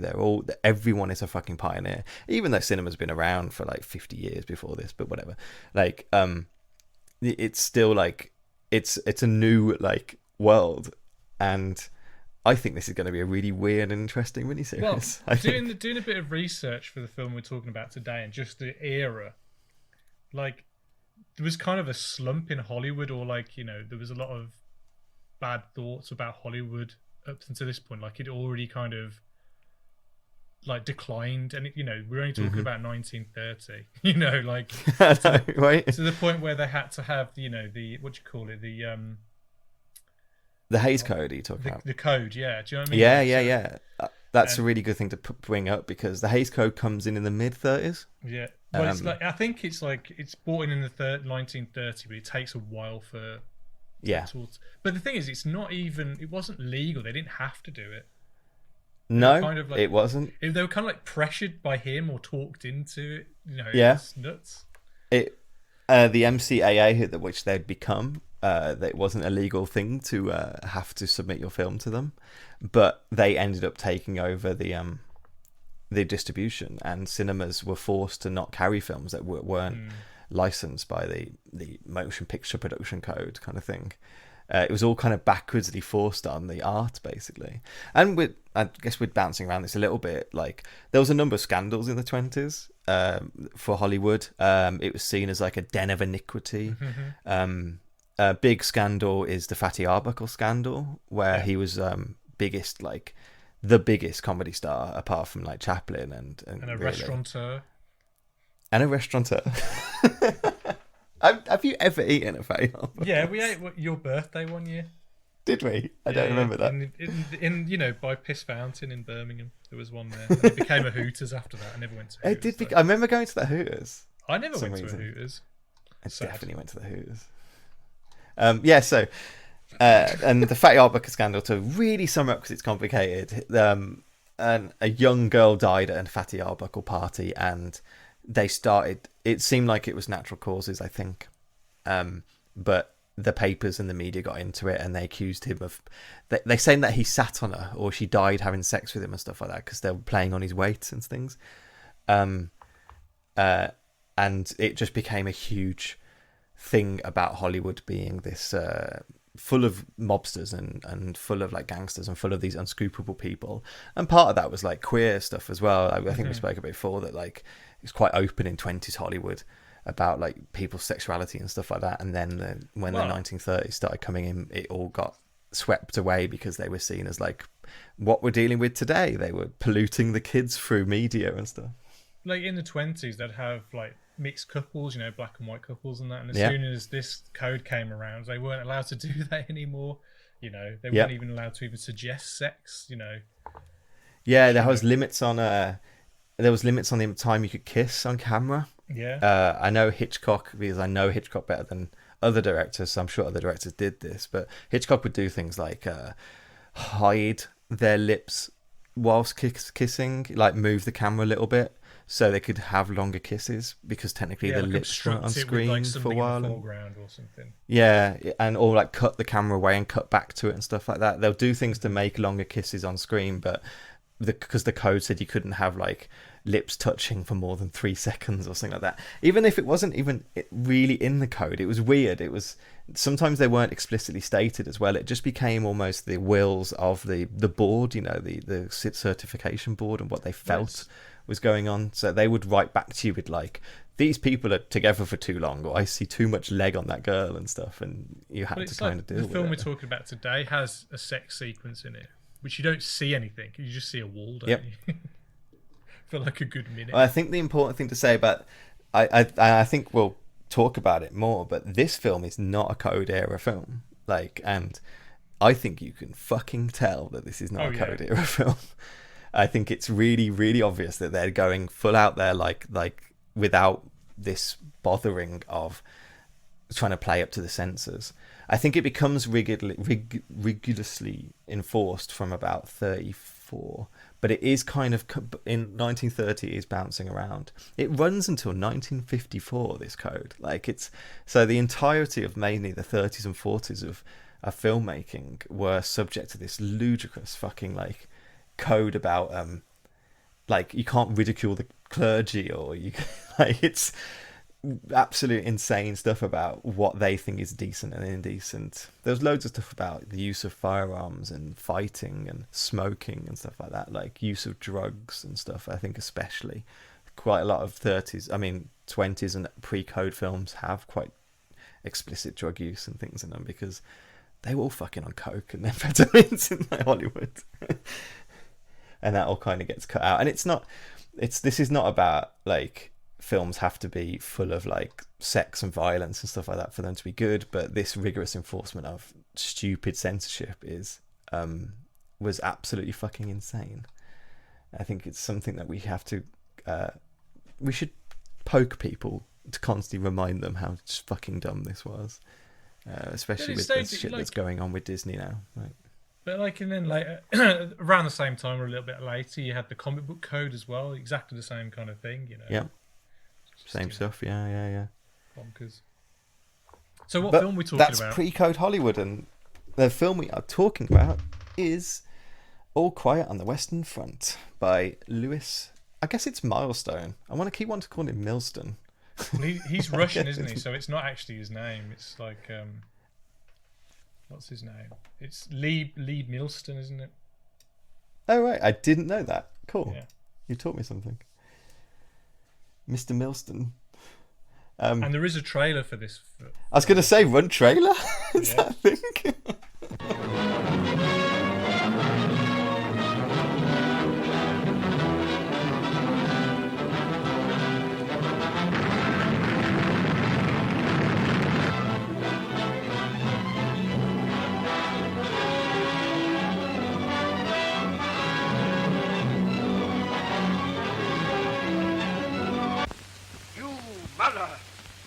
How much you're needed? Ah, I see you look at your leader. And I, too, look to you, Paul Balmer. And I wonder what you are going to do. I'll go. I want to go. Me too. I don't see that. The Kaiser's got everything he needs. Well, he never had a war before. Every full-grown emperor needs one war to make him famous. I'll tell you how it should all be done.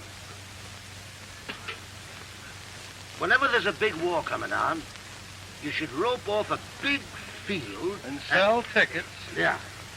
And on the big day, you should take all the kings and their cabinets and their generals, put them in the center dressed in their underpants, and let them fight it out with clubs. The best country wins.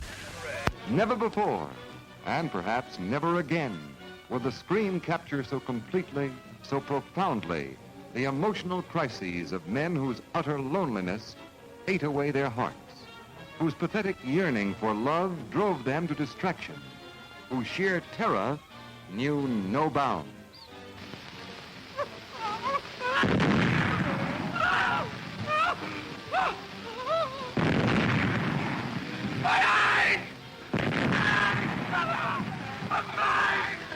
This is the immortal screen achievement, which has become more dramatic, more vital with every passing year. See it again.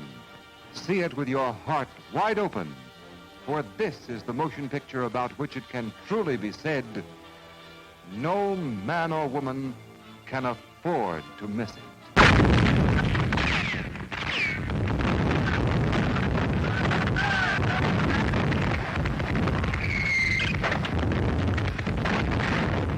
If I remember, there's an actress that I think got completely reshot for the film. She didn't test very well, and they completely cut all the scenes. And, there's only about 3 girls in the whole film. I think it was the mother. I think. Really? Yeah, so the actress who played his mother, I think, is a comedic actor. Well, what originally the original actress was a comedic actor. So when people saw her on screen, they started to laugh. And so, Right. so they couldn't accept seeing a comedic actress or actor in a serious role, so they reshot all the scenes. I'm pretty sure I read that. That's really Here we interesting. go. Yeah.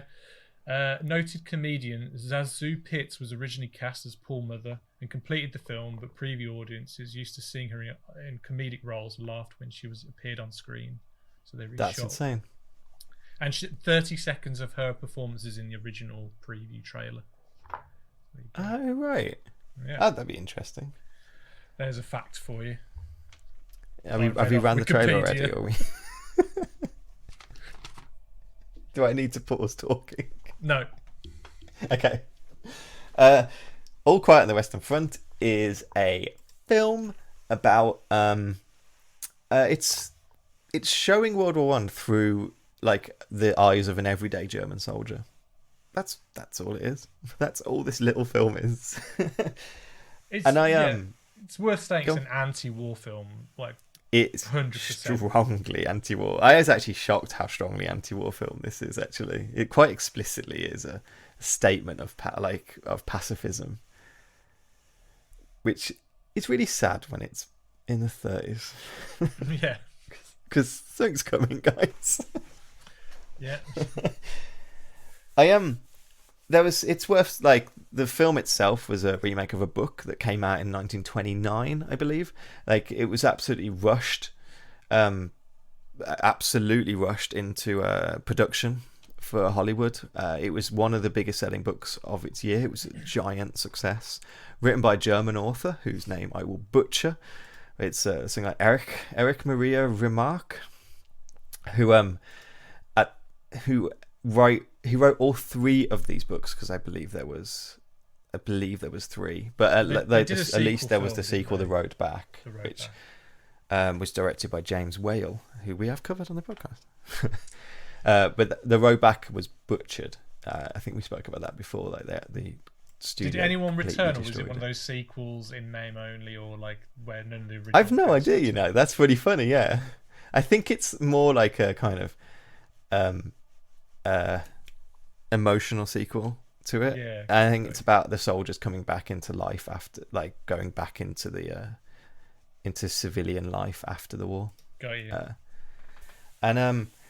It's all kind of mental, really, because they're all kind of mental. That's my big critic wording. That this was, I don't know, 15 years after maybe less than that, 11 years after the end of World War One, and for a book and then the film to come out that was actually about the German side and a really sympathetic view of the German side, and trying to explain them what it felt like to be like a German soldier in this, I think is actually quite remarkable for Hollywood to decide to adapt. I can't believe they didn't just go like, well, why don't we make them just Americans? I can't believe they didn't do that, frankly. Mm-hmm. That they actually kept on with the German theme, and I thought that was important. I'm surprised that the studio went with that.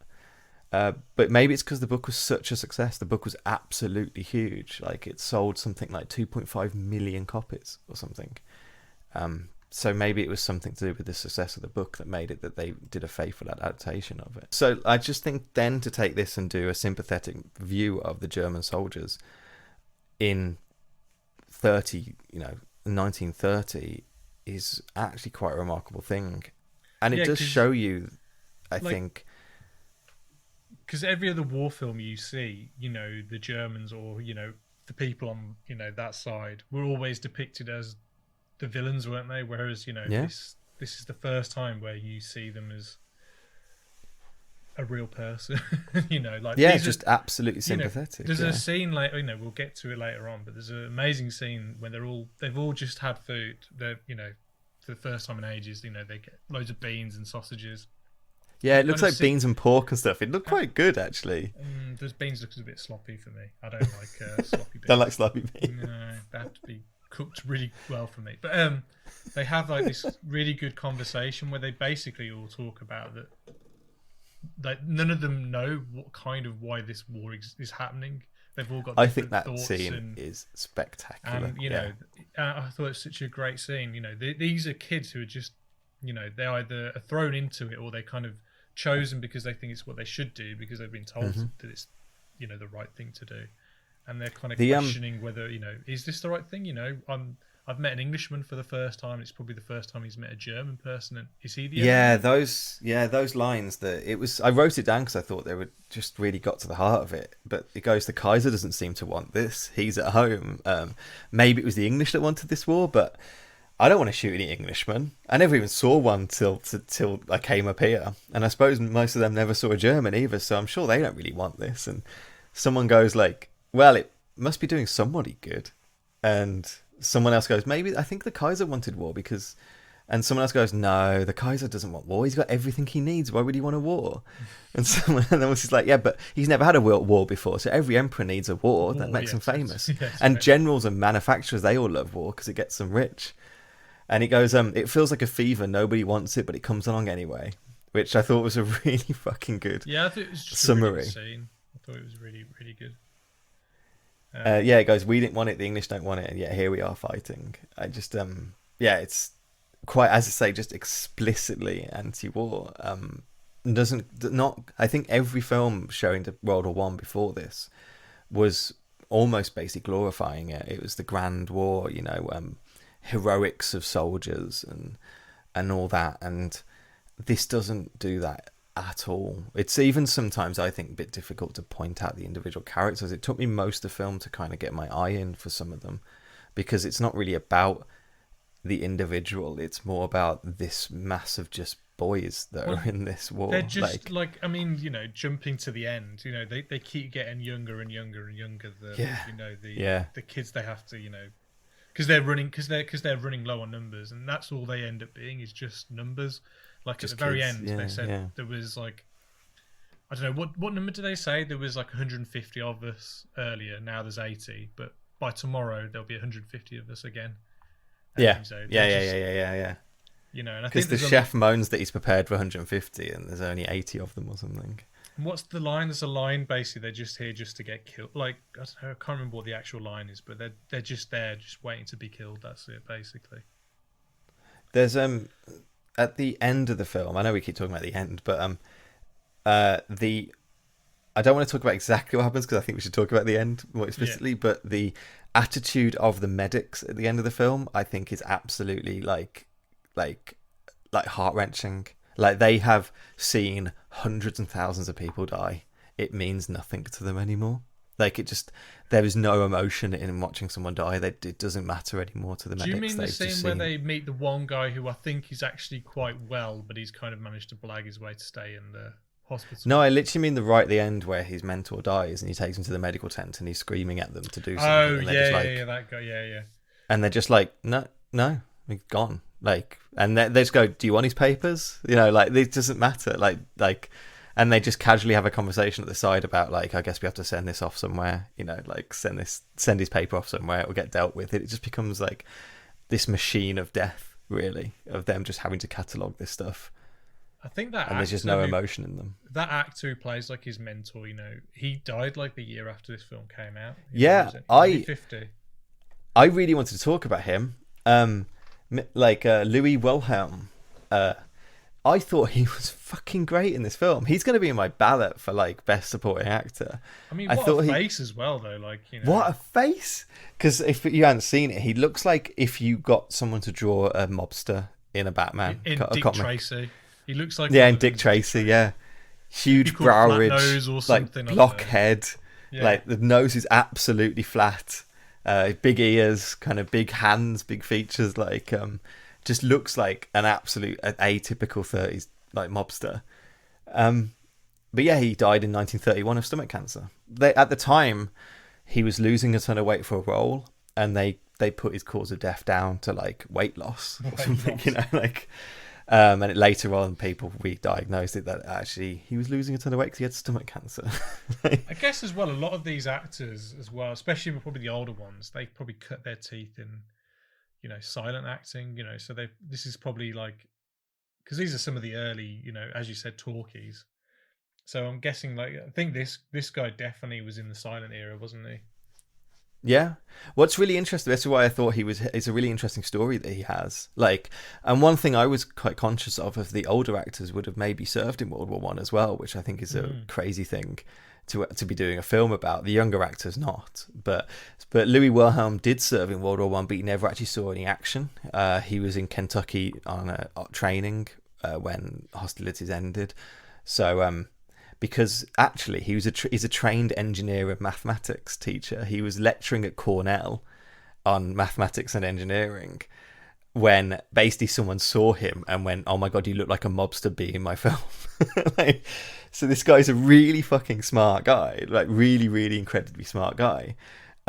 He really wanted to play romantic leads. He got fed up of doing heavies basically and doing toughs. So he saved up a ton of money to get plastic surgery done on his nose. His nose got broken twice in 1 year or something, I think the story is. And the executives at United Artists, they obtained a restraining order against him getting his nose fixed to stop him, like, getting that look out of him. Because they were like, no, you're a fucking mobster. You do not fix that nose. Which is insane that the studio could have that much power over someone. Because they were on contract, they were absolutely like this. This is the time when you're at contract, you're a contracted person. These studios, they own you. They own your image, your look, and everything. I guess that was his USP, though, wasn't it? And they were like, you cannot get rid of that. So when he got employed as an actor, he was called the Fighting Jew. That's what his autobiography is called. When he was discovered, he was in Mexico selling raincoats and rubber boots to like revolutionaries in Mexico. Like, what a life! Like, and basically an American mercenary like saw him, and that's how he kind of got his start in the business. But he was noted, basically, he was a huge drinker and fighter, so he used to just go in these Mexican cantinas and take on everybody. Like, he could punch anyone in the world. Like, and it says here, like, so he beat up a Mexican officer and they threw him in prison, and this other mercenary paid for his release, paid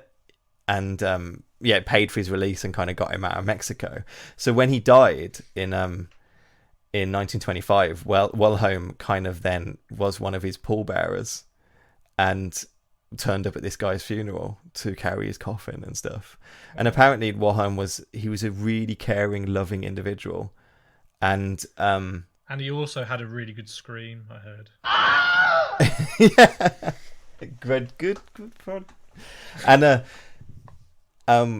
because he did tons of charity work, and then when he died, they, instead of using all the money on flowers at the funeral, they put up a huge collection and fed the hungry in his name, basically, because he said that's what he would have liked.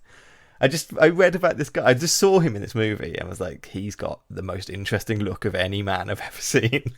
And then researching, I was like, this guy's fascinating. Like, what a life this guy has led. Like, professor of mathematics fighting revolutionaries in Mexico, trying to have plastic surgery because he wants to be like an attractive leading man, and they wouldn't let him. Like, just think it's amazing. Like, this may be getting too far advanced, too far into the film, whatever. But the one thing that I really appreciate about this film, they're all it's kind of like that old 30s, old timey acting, which I think once you kind of get into the rhythm of the film, you kind of just get into the way they kind of perform. Anyway, I think it was a lot more naturalistic than a lot of acting I've seen. But I think what I loved about this film, spoilers, I love this film, but what I loved about this film was the character progressions, like, the young boys at the beginning of the film.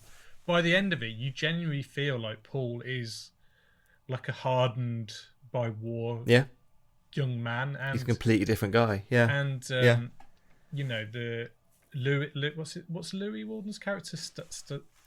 I think they keep calling him Kit, don't they? Yeah, but anyway, his character. Yeah, Cat. They call him Cat. That's it. But like, when you first meet him, he's kind of, quite arsey to the younger kids. But he kind of reminds me of the teachers I used to have when I was at school, and you kind of have to earn your respect for him.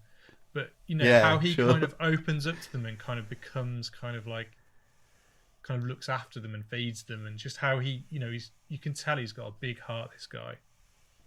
Yeah, and he's like the total that opposite. the cat character is so good, and he's the total opposite of the postman, who then becomes like the sergeant general, who like when you first meet him, he seems really nice and kind of, and then when you meet him later on, he's like a complete wet lettuce, like, you know, because he thinks he's all right, and he's obsessed with just people, but you know, and I love the juxtaposition between those two characters, and also that general, when he's drunk, he may be my favourite drunk actor. When he's like strolling around, laughing at himself. I think the character of Cat is the only thing in this film that veers towards glorification. I don't think they actually do glorify it through him, but I think another script, another actor, another director could have actually glorified that character. And I think you see it in loads of war films of the veteran that's so not veteran because they're still fighting, but so embodied in the war that it's their life, they're comfortable. You can't imagine them in any other place. And I think sometimes those characters let us imagine that would be us in those situations, because you kind of like to imagine that you would, you know, you'd adapt because you're a strong person or whatever. And I think a lot of people do that kind of placing when they watch war films. We don't like to think of ourselves as the person who shat themselves, or the person who just gets shot as soon as they get there, or the person who like has a freak out because the bombs have been going on for like 100 days. I like the foreshadowing though. Like the reason why he ends up like he does at the end of the film is because he's the one who tells them how to react with certain bombs. So when a certain bomb does fall at the end, he's the one who jumps and like fucks up his knee. And that's kind of like his, that's what did him in the end, kind of. And I just thought that was. And he's out there kind of great gathering food. Oh yeah, that scene I love. He shouldn't have to do.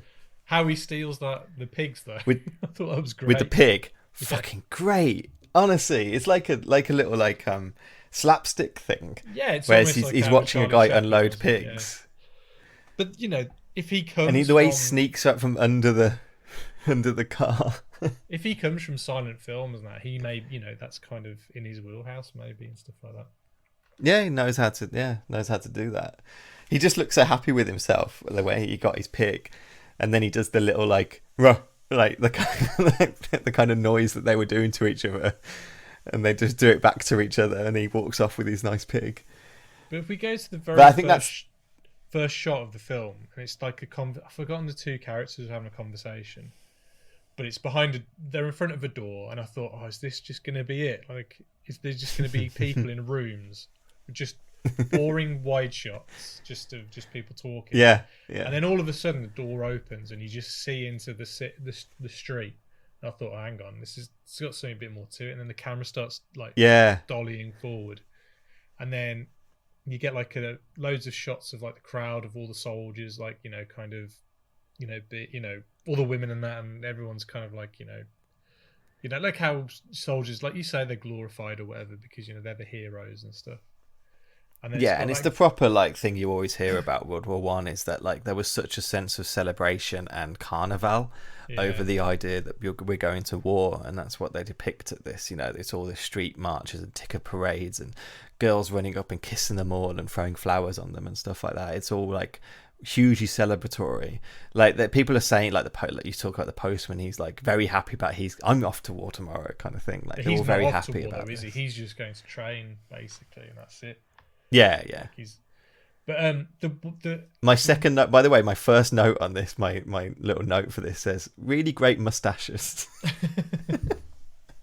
But like, there's so many great like door and window shots in this, and like I think one of the early shots is it pans out from a window, doesn't it, and then into that kind of classroom where it's really cool. It kind of pulls away from the crowd, and then it kind of passes through a window, and then you see the crowd are outside. Still, it's a really nice little movement until you start seeing who I think really is the only villain in this film. Oh yeah, because he does this. You're only this war will be ended by the end of the year. He knows that's bullshit. Yeah, he's just saying that to every single group of kids that keep coming in here, and he's gonna. Yeah, there's a shot of him like, because he's basically this teacher. He's got a school class of kids, and he's basically lecturing to them. He's yelling at them about the fact, like, I heard some kids from another town, they all refused to do work, and they marched down and signed up, like, out of protest for supporting their country and their fatherland. He says fatherland a lot, actually. And then he talks about how, like, you need to go to war, you need to volunteer, you'll make yourself a man and look after your country. It's real kind of patriotic bullshit. Really, the kind of evil thing about really evil talking kids into going to war is the most evil thing you can do as a like, really fucking is. And when he's kind of managed to kind of like groom them all basically into signing up for this war, they're all standing on their desks and like singing like a patriotic song and stuff like that, and they've all decided, basically get peer pressured into it. The most popular kid in school said he's going to do it, and everyone else starts saying they want to do it as well. It cuts to like the teacher with this kind of canted angle shot just from below him. Yeah, like Batman 66 villain shot. Yeah, it really is. And it's got the really harsh shadows on him, and he's properly there in this kind of like creepy little kind of like look to it. And that was the moment of me going, oh, this film's fucking good. Like, this film knows what it's doing. Like, it's not pacifism. It's not like anti-war as a gimmick. Like, this is really is strongly about how evil war is and the people that sign you up to it and stuff. Like, it really quite cool. Yeah, I think after that, then it goes to like the boot camp, doesn't it, where they're training, and you kind of get to see like the main, like the 5 or 6 of them, like 5 of them, isn't it, that you kind of follow throughout the film, and they all kind of then eventually all start getting picked off one by one, don't they? Yeah, so I had trouble knowing who the lead was. Yeah, it took me a while to even know their names, to be honest. I think Paul's the only one. No, same. But it does kind of just basically equals out to the fact that you're following Paul. Paul kind of becomes the lead because the others don't make it, really. Almost like any one of them could have been the lead. Well, he's just one of the numbers, or one of them, isn't it? Like, they don't particularly, like you said, they don't single one out as being, this is who we're following. We're just following whoever happens to survive. I did struggle knowing how young they were meant to be when I first saw them as well, because they do look like 33 years old, and I don't know if, like, that must just be like a 1930s styling thing. The kids at the end of the film look much younger than kind of kids. They look like teenagers. The ones at the beginning. Yeah, but as you say, they go. Our lead's like Paul Baumer, and he's played by Lou Ayres, who ends up being like he's like, I remember seeing that and going, that is a name that I've heard 1,000 times. Like, I think he's in a lot of 80s TV shows we would have watched as a kid. Yeah, 70s ones, like. When I looked him up, that's mainly what I saw. He did a lot of kind of like Columbo and stuff like that. In Kung Fu, so I think that's probably. But so I should say, the whole film is in English. They're all American actors. They're not very hiding American. That. They're not. Yeah, they're not putting on German accents or anything else like that. They're not speaking German. They're just saying they're German, basically, which is an interesting choice. There's never a foreign person in this. They don't talk. You do hear French. They do speak French in it. Oh yeah. You do hear French. Yeah, you don't the English don't talk is what I'm thinking. The English aren't really. So there's no like break in like accents and stuff like that. Does the guy he stabs? Does he talk at all or not? No, he doesn't. No, I think he's meant to die really quickly, and he just lies there alive, like looking like he's alive forever. So he's almost like haunting him. Is that what you're trying to say? Yeah. Yeah. Oh, okay. And it takes him a while to realise he's dead. And the training, it just started feeling so like all the depiction of this just feels futile, because the training was literally just getting them to lie in mud. Yeah. Like, that's what you're going to do. You're going out there, and if you hear gunfire, you lie in mud. If you hear a shell coming, you lie in mud. Like, there's nothing else you can do. There's no skills. Well, that's the thing, that the guy who was training them had not been in combat. Somehow he became a general, sergeant general or whatever, but he'd never been in combat, because when you see him in combat, he just freaks out and then just legs it and then just dies. Yeah. You know, he's And you British. can't, like, you literally cannot train for this stuff. The machine guns, they weren't new to this war, but it quite interesting history of machine guns I could go into, but I won't. But like, they just become the spirit of this war. Basically, they become the noise of this thing. That it's possible for a man just to sit miles from you, just pressing a button on a machine and mowing down hundreds of people, and you can't stop them. You can't. There's nothing you can do about that. You know, you just have to hide from it, and that's just how this trench warfare begins. You know. Yeah.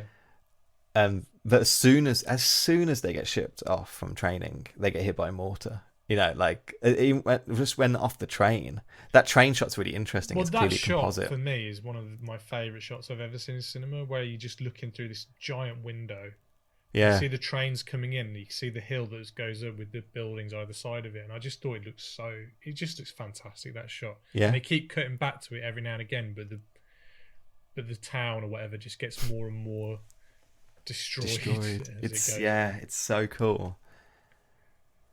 They get there and they get hit by a mortar. Someone instantly gets injured and they get told to leave them. Like, it's just like the harsh reality of war have hit them as soon as they got there. Like, it didn't take 1 second. There wasn't any kind of breathing room for them. Do they actually say? They never specifically say where they are, do they, when they're fighting?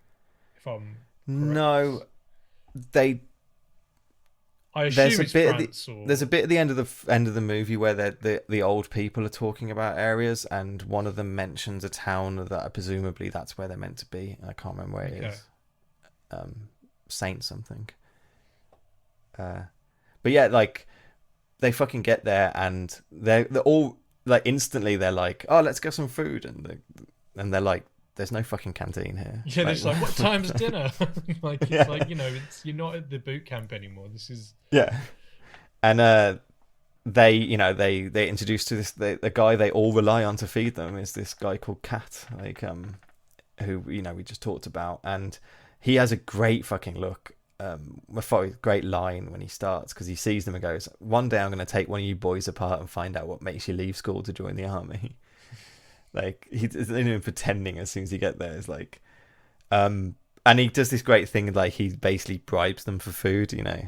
They try and pay him money, and he's like, no, I want fucking cigarettes. Well, it's like being cigars, in prison, isn't it, basically? Yeah. Money's no good here. It's, you know, it's what have you got that you can give me, you know. And that the other soldiers are like, what, we don't ever have to pay you anything. And he's like, yeah, I'm fed up of feeding you for nothing. From now on, like, you pay me. It's one of those that's sitting with him that ends up joining Paul and that lot later on, you know, when they meet the French girls and stuff. Is he one of those? I think so. It was hard to tell, like, because they all look very similar in their uniform. I like this bit as well, like, so it cuts, they're literally just walking, I don't know where they're going. There's a scene when they're walking to the front, presumably, and some shells hit and they all dive to the ground, apart from Kat, who's, like, as you were saying earlier, he's just solidified with it. And one of them saws themselves, and I really like the way Kat, I thought it was really human in the way that his response to him is like, don't worry, I've seen much more braver people than you do that, and also it's happened to me. Like, I liked how just gut-wrenchingly honest he was being about the fact that this is the most terrifying situation that men have ever been in, basically. So of course it's terrifying and horrible, and it's going to get worse, kind of thing. There was no like, all right, I'm fine, I can take all this kind of stuff. It's just like, yeah, I've been through it. Like, it's just, I just have survived longer. I mean, is it after this scene when you have the first big battle sequence, which feels like the end battle sequence, but it's like, I know, it's right? Like quarter of the way through the film or whatever. It's legitimately impressing. These scenes are. Yeah. Like, I was like, I think some of these things would be hard to do now. It's incredibly violent as well. I mean, you don't see blood, but like there's stabbings going on. You see, like, the way they have to put up, they set up the barbed wire around their trench. Yeah, they're doing it with their bare hands, and their hands are just so you do see blood if it's bleeding. And then later on in the battle, you just see hands gripping onto a barbed wire, but with like the rest of the arm missing. It's just the hands just like hanging off the barbed wire. That was when I saw that, I was like, this is fucking pre-code. Like, Yeah. this is a pre-code movie. Yeah, some English soldier basically is walking over the barbed wire, gets hit by a grenade that one of the Germans throws, and he's just the only thing you see after the smoke clears is two hands gripping this barbed wire. And then it's like, fuck. one of the German lads, he gets like, there's a bomb goes off, he jumps, and I don't know if he's meant to have landed in the barbed wire. Yeah, Because yeah. he's like, I'm blinded, and he just staggers off and then just gets shot, basically. And you think, Yeah, Jesus Christ. it's like it's like war happens and they get shelled, and this guy goes, like, his eyes get hit by shrapnel or something, so he starts screaming about that he's blind, and absolutely like ear-piercing scream, and then just kind of wanders off into like no man's land and gets shot, and it's so. You're there going, did I know that guy? Is that one of the school kids? Is that a character I know? But you can't tell. It just doesn't matter. They're just bodies. I will say this though, one of the things about black and white films, and like probably because it wasn't overly violent, like it is violent, but it's not graphic. It's sometimes hard to tell what happened to people, or where they've been shot and stuff.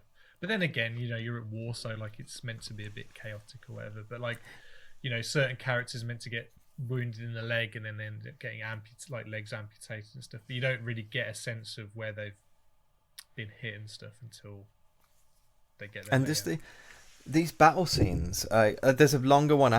There's a longer one coming up, but it's just basically continuously panning like left to right. Like some of the wide shots with like 200 plus extras just running, and then you just see all these like bombs like in sequential order just coming closer to the camera while these actors are running towards it, and you're thinking, Jesus Christ. I can't imagine that would be signed off nowadays, some of the stuff in this. It literally seems like people running across like a set, a field. I don't know what they shot, but like just these bombs going off right close to these people, and just like hundreds of extras just running around, and it just feels like it goes on forever. These panning shots, cutting. Basically, it pans and it cuts to a machine gunner, and then pans and cuts to machine gunner, pans and cuts to machine gunner, like just over and over again. That monotony of the war. I don't know if you noticed, but there's a lot of cuts within shots, so like there'll be frames missing and things like that, and I don't know, because I think the original version of this film was meant to be about 10-20 minutes longer. Okay. And I don't know if over the years, until it got properly restored, it got like cut down because of these codes and things like that.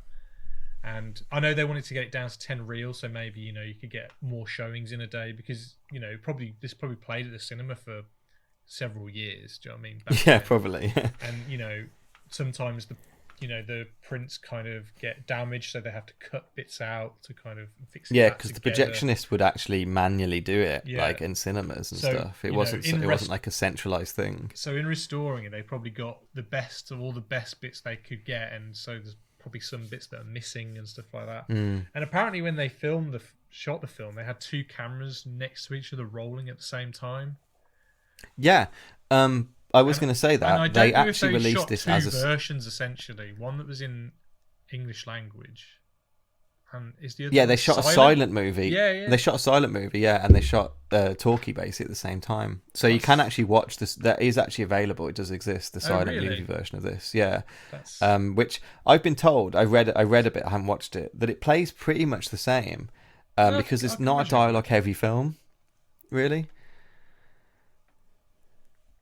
But so it's quite interesting that it's weird that was something that was happening. Like it was weird that there were clearly audiences, or at least they were concerned about audiences that prefer silent movies. It's kind of no different to it's a bit different, but how you get a game now that's on PlayStation 5, but then they'll do a version for the PlayStation 4 for people who've got it's kind of like there may be cinemas that could only play.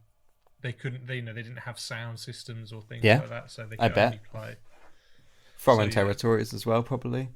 Yeah, it's a bit like releasing a film in 3D and 2D, and you can go see which one you want to go see. Really. Yeah, basically, it's fascinating, though, really, isn't it?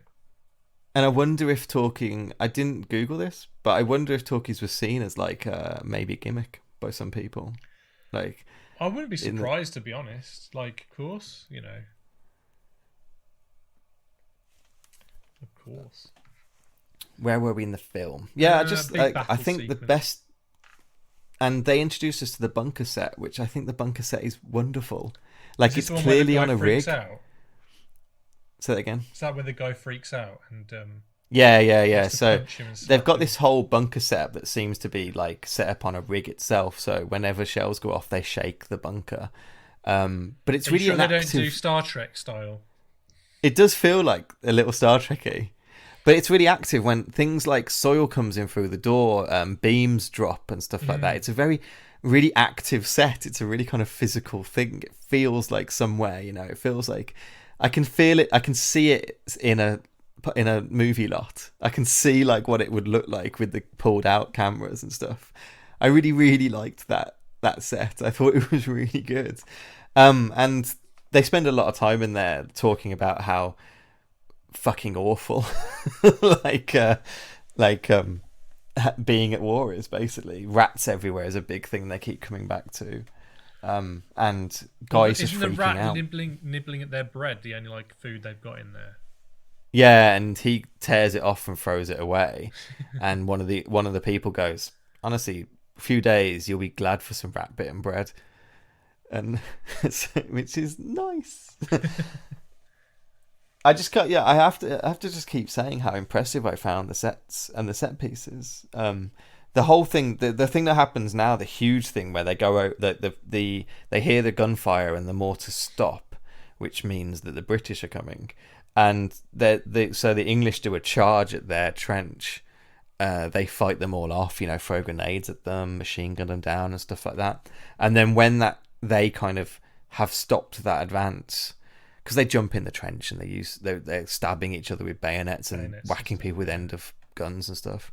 And then when they beat back that defense, they then have to go over the top and go back to the British trenches, and loads of them die. It gets really confusing, and they basically get there. They kill the British.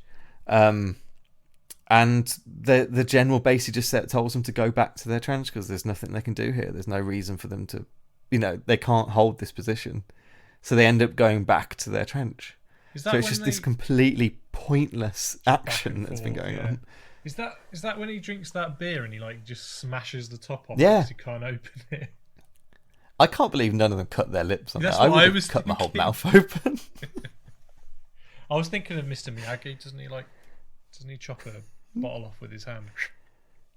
Does he? Yeah, I'm sure he does that in Karate Kid. Yeah, and that we've already talked about that. After that, they go back to they go back to food, and they all debate about like, why are we actually doing this? Why are we at war? That Who chef wants us to though, be at war? who won't, because basically they've got enough ration food for 150 soldiers, but only 80 are there because the rest have died. So they're like, well, we want double the amount of food then. And he's like, no, I can't give you that because there's not 180 of you, 50 of you or whatever. But then, to be fair, in all fairness, the guy, the postman guy, he does get them the full rations though. Yeah, and get some double the amount of cigarettes. Yeah, and It's beans. very and important. sausages. Very important for 30s people. Had the one already had his leg amputated at this point? The one who had the nice boots? That you see at the beginning? I think that's just coming up now. Is that coming up? Because there's a bit I really liked this bit actually, because basically the war goes on. Really, is the best way to put it. They and the boys basically just relax into the fact that they live here now, and they kind of relax into being people who live underground in this war zone, and they get used to the day by day kind of flow of it. They get more and more kind of null to the kind of trauma of it all, and it keeps going, showing you kind of just war occurring basically around them. But there's another charge, and I thought this was a great pacifist statement as well.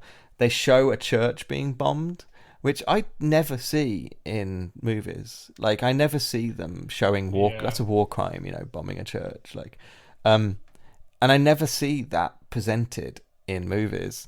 Especially don't see, because this will be the English bombing the church. You definitely don't see the English committing war crimes in movies. Like, and I really appreciate that, because that's absolutely what was happening. That was the absolute truth. Is that the same sequence where Paul, I think, there's a really interesting shot where there's like a casket that's kind of been hollowed out, like obviously because it's been shelled and bombed, and it's almost framed like Paul's inside the casket. Yeah. And it's such a great shot, and like, spoilers, it's foreshadowing, I guess, of where it's going to go for Paul eventually. He's going to die at war. And I just thought that shot was fantastic. Like, there's a funny bit that I laughed at here, because there's a falling masonry of the church, and it hits a guy in the face, and it clearly is just like foam, because it just kind of bounces off him, and he takes ages to fall to the floor after being hit by it. It's like, if that was masonry, you wouldn't be standing around like wondering if you need to fall to the floor yet. There's a lots of cinematic things like that where people are clearly not shot, or they're nowhere near the thing. It's like in The Dark Knight when one of the mobsters gets run over by the bus at the beginning. He's nowhere. He's nowhere near that bus, and he still goes flying a million miles backwards. It's ridiculous. And I seem to like. Yeah, so there's another. This is the open sequence where we talked about before. So they go over the top, and Paul gets trapped in like a mortar shell crater. He's seeing people like jump over him, English troops, and I think what's really cool about the English and German troops, you can only tell them apart from their helmets. They look like exactly the same. Well, I think the English ones are a bit paler. The suits, I think. Yeah, possibly. And halfway through the film, I think the German suits change because they stopped wearing the spiky hats. Yeah. And I don't know what the reason of that was. I don't know if you know. That's. Well, all I know about the kind of the progression of World War One is that basically everyone went to war dressed in their almost like Napoleonic era kind of costumes. By the end of it, they look like World War II. And by the end of soldiers. it, they became modern. Yeah. Like, so, like if you see pictures, like especially the French troops going to war, they're in like all these blues and like big hats and stuff like that. They look like from another era, because that's just what the uniforms looked like. And you spend like a week in the trenches and realizing you do not want to have a big hat and look blue in these trenches, because you're getting fucking shot. Like, I picture them as like the postman in LOLO, like that. Yeah, totally. So I think the pointed hats is a similar sort of thing. I don't know, but I think it's a similar sort of thing that they just ended up modernizing so quickly during the war. I didn't know if the point was meant to do something, like help with something, or I don't know if it was like. Yeah, I don't think it was practical. They just ran around stabbing people with their heads. Like fucking Bullet Man. Yeah. But yeah, he's trapped in a bunker, and an English guy ends up jumping in the butler. An English guy jumps in the like mortar crater with him, and Paul attacks this English guy and stabs him, and then he's just trapped in the kind of mortar crater with the dead guy. And Paul just starts freaking out, basically. Like he starts apologizing to him, starts trying to help him like drink water. He ends up finding his passport and ID. I don't know why they all had papers on them like that. But he had like, if Paul didn't kill him, he would have killed Paul anyway. So it's but it's the first instance that he has during the film. Oh yeah. Of him actually seeing the enemy up close and having to deal with the aftermath. I think normally when someone dies, they're just dead, but he had to sit there with him. Well, there's definitely the scene when they're like shelling, like when they've got those machine guns and they're just shelling the English. There's definitely a scene where they're like, "Oh my, what the fuck is going on here? This is insane!" Like, this is insane. insane. I was at school a couple of weeks ago, and now I'm mowing down people on a field. It's crazy. But yeah, this is the first time it's like more personable. It's like and he makes the mistake at looking at the guy's paper. He finds the guy's name. He sees pictures of presumably the guy's wife and daughter. So it just all kind of really brings it to the front that he's just killed like a living person, like an actual breathing living person. Not just like a nameless person. So he starts begging the guy for forgiveness, basically, like and promises that he's going to write to his family I don't know what you fucking write to the family. Hi, I killed you. Hi. I don't know how you start that letter, but and just that reality of just the man's life and not just like an enemy just sets in for Paul, and he just has like a breakdown. And it's what I just thought was the most bleakness of it is as soon as it goes to night, and he just crawls out that crater, and that's it. Moves on. There's nothing tying that up. That was just the end of that. Like he just crawls back to his bunker, and it's the next day they're bombing again. Like it's just, and it shows it that just stark bleakness of it. I think was really a brave choice, if I'm honest, in the way they did definitely. Then it does get a bit lighter though, because then you meet the French girls. Oh yeah. They just want them for their bread and their sausages. Yeah, I loved it. They wanted bread and sausage from them, and like they were ignoring that because they're all swimming in this river, and they're yelling at these French girls on the other side of the river, and the French girls are just trying to get away from them until I don't know the character's name. Is it Trajan or something? Trajan, I think. He gets like a loaf of bread and some sausage, and he's just waving at them saying we've got food, and that the girls are instantly like, okay, yeah, you're fantastic, you can come over. But I find it quite funny because they go to swim over to talk to them, and there's an English troop on the bridge that yells at them to get back to their own side. Yeah. Like so they basically decide they're going to sneak off at night and hang out with the girls. It's a good scene. I like the fact they got Kat to get Trajan drunk because there was only 3 girls and 4 boys. Like, so they had to another instance of good drunken acting in the film. Yeah. But I like they can't really speak to them. They speak different languages. It's quite obvious they're playing up on that. But it's Paul's kind of, they basically spend the night with these girls. It doesn't show you them having sex, but they're quite open about the fact that's what's going on. Oh yeah, I don't, obvious. Yeah. They don't hide it. It's the scene before that where they're in the bar or whatever, and they're drinking beer, and they're looking at a poster of like a young girl. Is that before? Yeah. And I love how it's framed in the mirror as well, so you can see the poster at the same time, and then, I really like that little interaction between those two characters. Because they're talking about the girl on the poster and they're imagining who she would be. And she's like, one of them comes... But she likes a guy like this, and then just tear the poster in half, so it's just the girl. Yeah. He goes, she's already taken, look, she's happy with him, and so they just tear him off the poster and go, see, now she's fine. And then like, how old is she? And he goes, I reckon she's 23. That's a bit old. That's older than us. Oh, she's 17 then. She's 17, yeah. Like... It's a really good scene, and like the guy comes over and goes, I like them to have a bit more meat on them. And then you've ruined it now. Yeah, you've ruined my fantasy. You've ruined my fantasy. That's when so basically Paul gets injured at this point. How does it happen? I can't remember how it happens, but Paul ends up getting injured and gets taken to like this Catholic hospital, with the only other boy from school left, which I think is Albert. Yeah.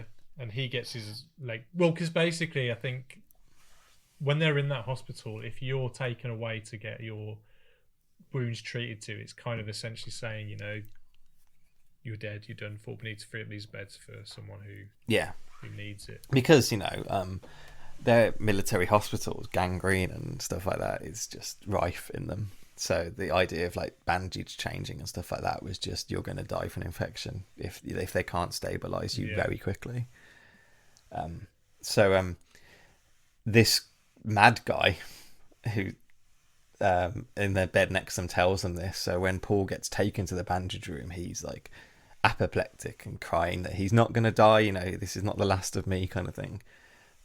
It's quite funny because he gets wheeled away. And then we focus on Croup, who realises he's got his leg chopped off, he's got amputated, and he starts screaming about not wanting to live the rest of his life, like as a cripple, I think is the word he uses. And then Paul comes back in, and I think it's meant to have been like a few days, but it feels like an hour or even like 15 minutes that he was in the bandage room. He feels like no time at all has Yeah, passed, the and passage he's of like, time. Yeah, that scene is not. It's not the best. and he's like so triumphant. Well, no, and it he's does like have a basically- great. It does have a great shot though, where it kind of you're in the room with all all the patients. It zooms towards a window again, and you've kind of got a statue of Mary, I think maybe. Yeah, probably. And then you see the passage of time because it goes from night to day, and then it pulls back again. Yeah, So you do see a bit of passage of time. you do see a bit. It's just I was little things like that in this film. I was, and it might sound really dumb of me. I was really, really quite blown away by it. Like how mature the filmmaking felt. I don't know. It's my own prejudice for like not understanding 30s films, I guess. Like that, But it I just was really goes to impressed show by. They use all this inventive camera work that was probably used on like Harold Lloyd films and Charlie Chaplin films, and then they use it to a more air quote grown up Sure. kind of film, I guess. And like because you've had all the, we'll talk about the 20s. You got the invention of all the invention of different kind of storytelling elements and like Battleship Potemkin and like and stuff like that has come in at this point. So it's not like these tools are new to them because they're like 10, 20 years old. Like they're established. It's established medium at this point. But just to me, to my dumb brain, it feels like this is the infancy of cinema because they haven't even heard of Tom Cruise yet. Like. Oh, they're in for a treat. And but it's not. It's really competent and good. Well, I think, unlike say like video games and stuff like that, cinema kind of found its feet in, from what I gather, a lot quicker than say. Right. And I don't know if that's due to technology and stuff, but like cinema seemed to know what it was a lot earlier. I don't know. What do you think? I don't know. That sounds good. That sounds right to me. You also had a lot of different people playing with it. It was like, we try and have a broad canvas here. We try not to just cover Hollywood, though. Hollywood's obviously our most obviously covered. Although our most popular ever podcast is on the Man in the White Suit, bizarrely. But because of that, you have all these different forms of language coming into it. You have like the way German films are shot, the way French films are shot. Who arguably the French invented cinema. Like, you have like the way Russian films are shot and the inventiveness coming out of Russia. You have the inventiveness in British films, and you have the inventiveness coming out of like Hollywood, and then into Asia. Like Japan and Bollywood has its own huge history of like. Of film language and stuff. And I think the fact all that was happening at the same time, it wasn't like only happening in Hollywood. It was because it started in like France and spread out everywhere. You just got these incredible amount of really inventive people really thinking about how they're going to tell these stories and how they're going to display stuff to you. And I think it ends up really producing like, as you say, they get to know what it is really quickly. They get to grips with how to tell stories really quickly, and it's not like they were making sprite games for years. Yeah. As you say, to link it to video games, they had like all the tools basically almost instantly. It's like this, even just like it is filmmaking. Like, obviously, we're not in the era of the auteur here at all. But like the idea of how you build a set, how you show a fake set, how you light a set, how many coats of paint do you need on a set to make it look like it's a real place? How much grain is the camera picking up? What makes something look fake? What makes something look real? How do you shoot outside? How do you shoot inside and stuff like that? All those things are like filmmaking, the stuff that maybe we don't even think about so much anymore, but this time were super important. It feels to me, I don't know about you, but it feels like if it's outside in this film, they actually shot it outside. I could be wrong, but I don't get. Yeah, I think so. Yeah, I didn't get the sense of a lot of those 50s like westerns where they're sitting by a campfire and stuff, but they're in a soundstage. Yeah, they're on a soundstage. Yeah, the bunker scene to me was very much on a rig. Oh yeah, that's definitely a soundstage. I don't think they actually dug a real bunker for them to. No, but yeah, I think most of this felt like it was outside. I know it was all shot in California, like obviously. Yeah. But they're using all those different tricks, and all the people working on films. It's not just the director and actors. All those people in the crew. You've got people who've been doing like set building, carpentry, lighting, art departments, costuming for years. They were at this point they were experts, in their field. It's really cool. I know I think it's a dumb take. It surprised me how obvious that was, that they're really competent. I also felt the costumes felt, more lived in. Normally you watch some of these films and everything looks like it's straight off the rack straight away, or I mean, maybe more so in the 40s and 50s it feels a bit more I don't know, lack of a better word, fake. Yeah. But like, you actually see characters in here covered in mud, and like even the poster itself, like, I assume it's Paul, like, but he's kind of like just like a weary kind of soldier, and I thought I'm not sure who that is on the poster. I keep thinking it's the English guy that's in the bunker, but I don't think so. But anyway, it must be Paul. It just looks like they've done loads of art to him.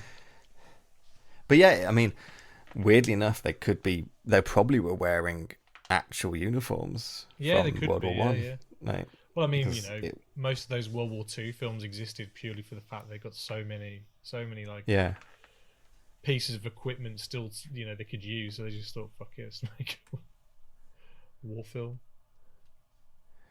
And like we haven't said this, but it was a huge film. Like 1.2 million was the budget, which at the time was like the biggest film ever made, basically.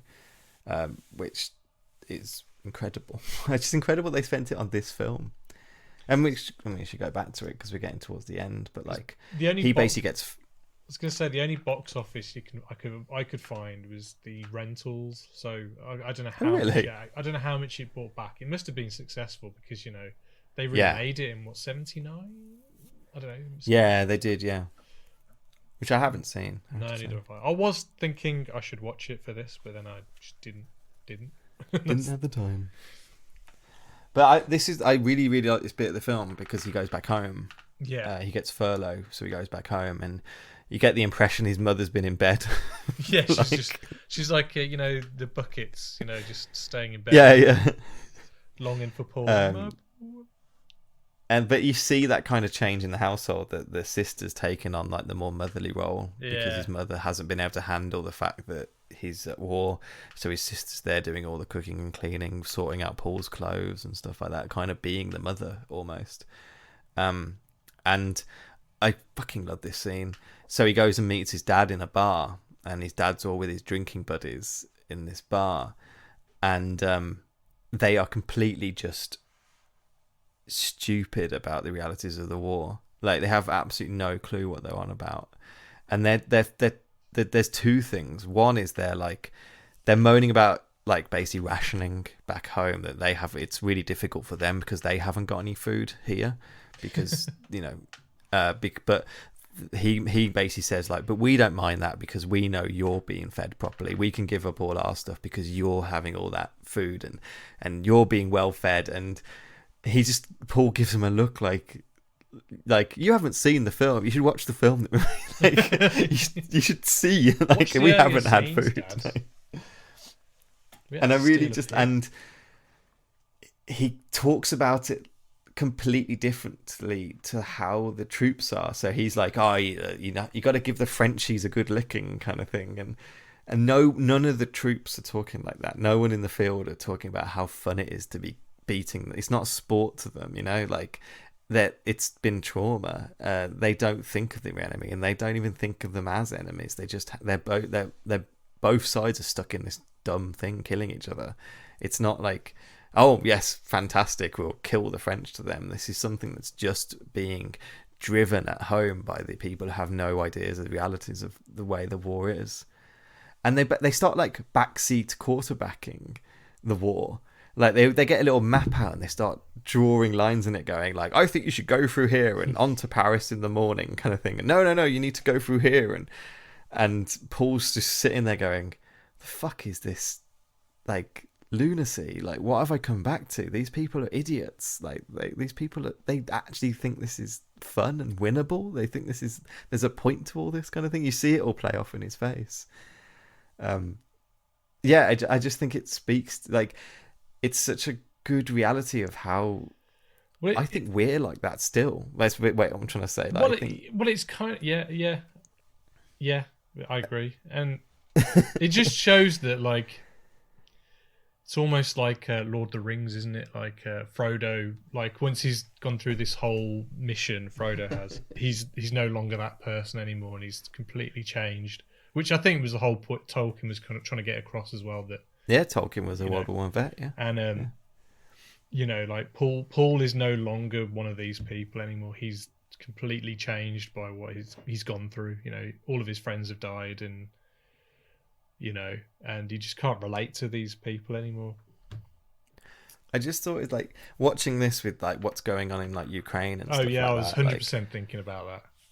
And just the way these people were talking tactics and talking about like the war and stuff like that, it's just reminded me so much about the endless press coverage. And it's not even so much the press, it's like the internet chatter on the war. Like you can see people on Reddit and Twitter and stuff like that, in the Discord that I'm in, like talking about like military tactics. Like they have a fucking clue what's going on. Like they think they know everything that's going on. They think they understand how to win this war, or it'll be over, like if they just do this it'll be over in a week, and like they're seeing these little glimpses of like stuff being on news and stuff like that, and thinking they possibly understand the realities of actual warfare, and almost celebrating it, you know, like it's two sides that we have to fight and I'm on this side and stuff like that, like when really there is no celebrating war.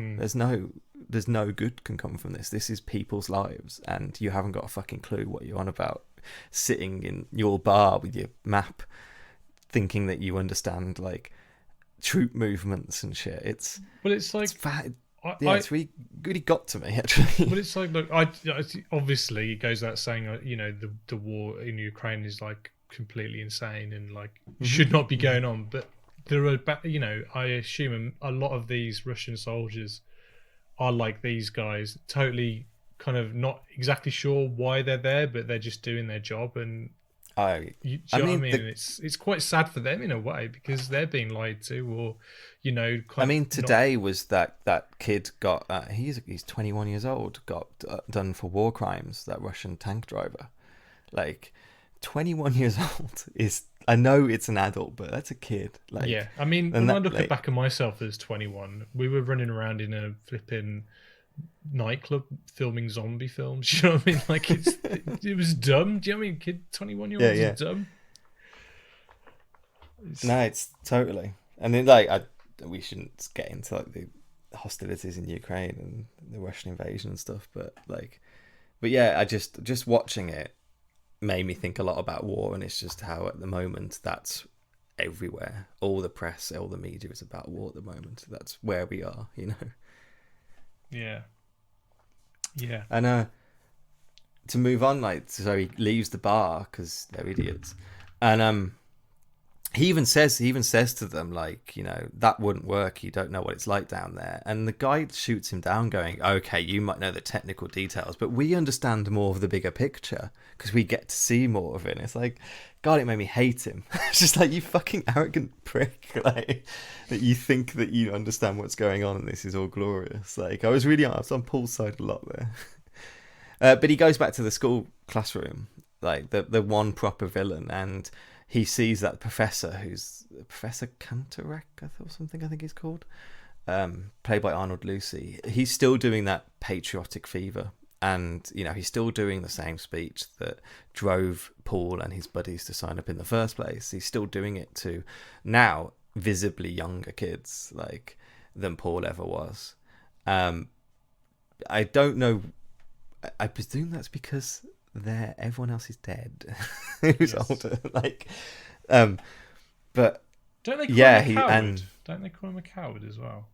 He goes, "Paul, you should tell them how wonderful it is to fight for your country." And he kind of talks about the death of his friends basically, and how that like it's nothing wonderful about being at war. And both the teacher and all the kids call him a coward for having that opinion, you know, like and because they've been at the home front being drilled into the propaganda of all this glorious war, they still think of it that way, and they boo him out of the classroom basically for being a coward. He's the one fighting on the... It's great. I think he says, like, he goes, "You still think it's beautiful and sweet to die for your country. The first bombardment taught us that it's painful and dirty to die for your country. When it comes to dying for your country, it's better not to die at all. It's easier to say go out and die than it is actually just go and do it," which is his little speech, and they all turn on him. And I just thought, like, I mean, I don't want to... At this point, could he have left the war at this point, though? Or is he... I think deserters were killed. Oh, okay. So well, I didn't know if it was like, you know, you do 2 years or whatever, and then you can... I don't know. You were in it until you basically died or the Fair war enough. ended. And I think he'd been here for like 4 years. I think the passage of time's a bit unclear, but he's meant to have been there for about 4 years now, which is about the length of the war. So the war's kind of coming to an end at this point as well. What was it? Which Was it 1915 to 1919 or something like that? No. Something like that. I'm going to get my dates wrong, to be honest. But yeah, something like that. But like, I know that this film and the book were written before the Nazis took any sort of power. The Nazis win the first election in like 32, 33. Mm-hmm. So, and war doesn't break out until the 40. So like, this has nothing to do with the Nazis. But I actually thought the depiction of the kids in the classroom having that patriotic like fervor, like instilled in them, whilst actually not seeing action because they were too young to see action and the war was about to come to an end. That to me spoke to this generation of people that were instilled with a patriotic need to fight for their country and how glorious it was to do that, but not seeing the action. Yeah, and so you can see where that mentality came from, you mean? Kind of. Yeah, I like these kids were in 1940 when the war broke out, would have been, 15 years old or whatever. So maybe around the age of people like, 30, 40 at that point, around the kind of governing age of what would be like the officer class and like the voting class for like the kind of Nazis and stuff. So I'd know that the filmmaker and the author can't possibly know they were doing this, but I saw that in the depiction of these kids, really. I thought that was quite interesting, really. And maybe they did know something. Maybe there was a feeling in Germany at this point anyway that this guy was speaking to. Well, like I said, I mean, the director was Russian. I mean, I don't know if he moved to America or what. He obviously died in California. Yeah. But, well, the author, we will talk about the author a little bit. Like, let's finish the film. But the author does have a very interesting history with like Germany. Did you know the director directed Ocean's 11? Yeah, I was going to say that. I forgot to say earlier. Yeah, that's the only film that I know he did, which is madness that he did this in Ocean's 11 to me.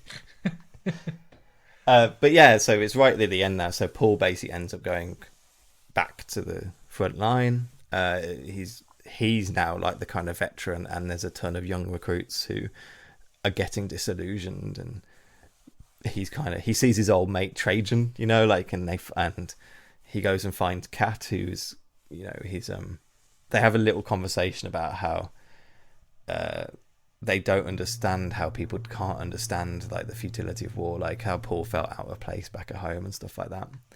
And he mentions basically how they're talking about taking Paris whilst they're currently outgunned by the Allies. They're outclassed with their technology because they make a big point about the planes being used by the Allies now that never used to be a thing. And they're completely been outsupplied. Like the Allies are getting fed and no food's making it to the front. So they're basically sitting there going, we have lost this fucking war, and back at home everyone thinks we can take Paris tomorrow. It's insanity kind of thing. And at that point there's a bomb drops that breaks Kat's shin. I don't know. I mean, I guess some shrapnel hits him. It was kind of unclear. Well, it's like for I me, said kind of earlier, what was it's kind going of on. unclear when some people get hurt and how they get hurt. But, Yeah. But like, Paul must be pretty strong though, because he fucking puts him right over his shoulders. Fucking throws him up on his shoulder, yeah. So yeah, Paul's carrying him back to the hospital only for like a second bombing to happen from a plane, and you see it because you see Cat react. You see a close up. Quite. Yeah, they don't actually do it. Do they do a close up? You kind of see a bomb hit and Cat's head just drops, doesn't it?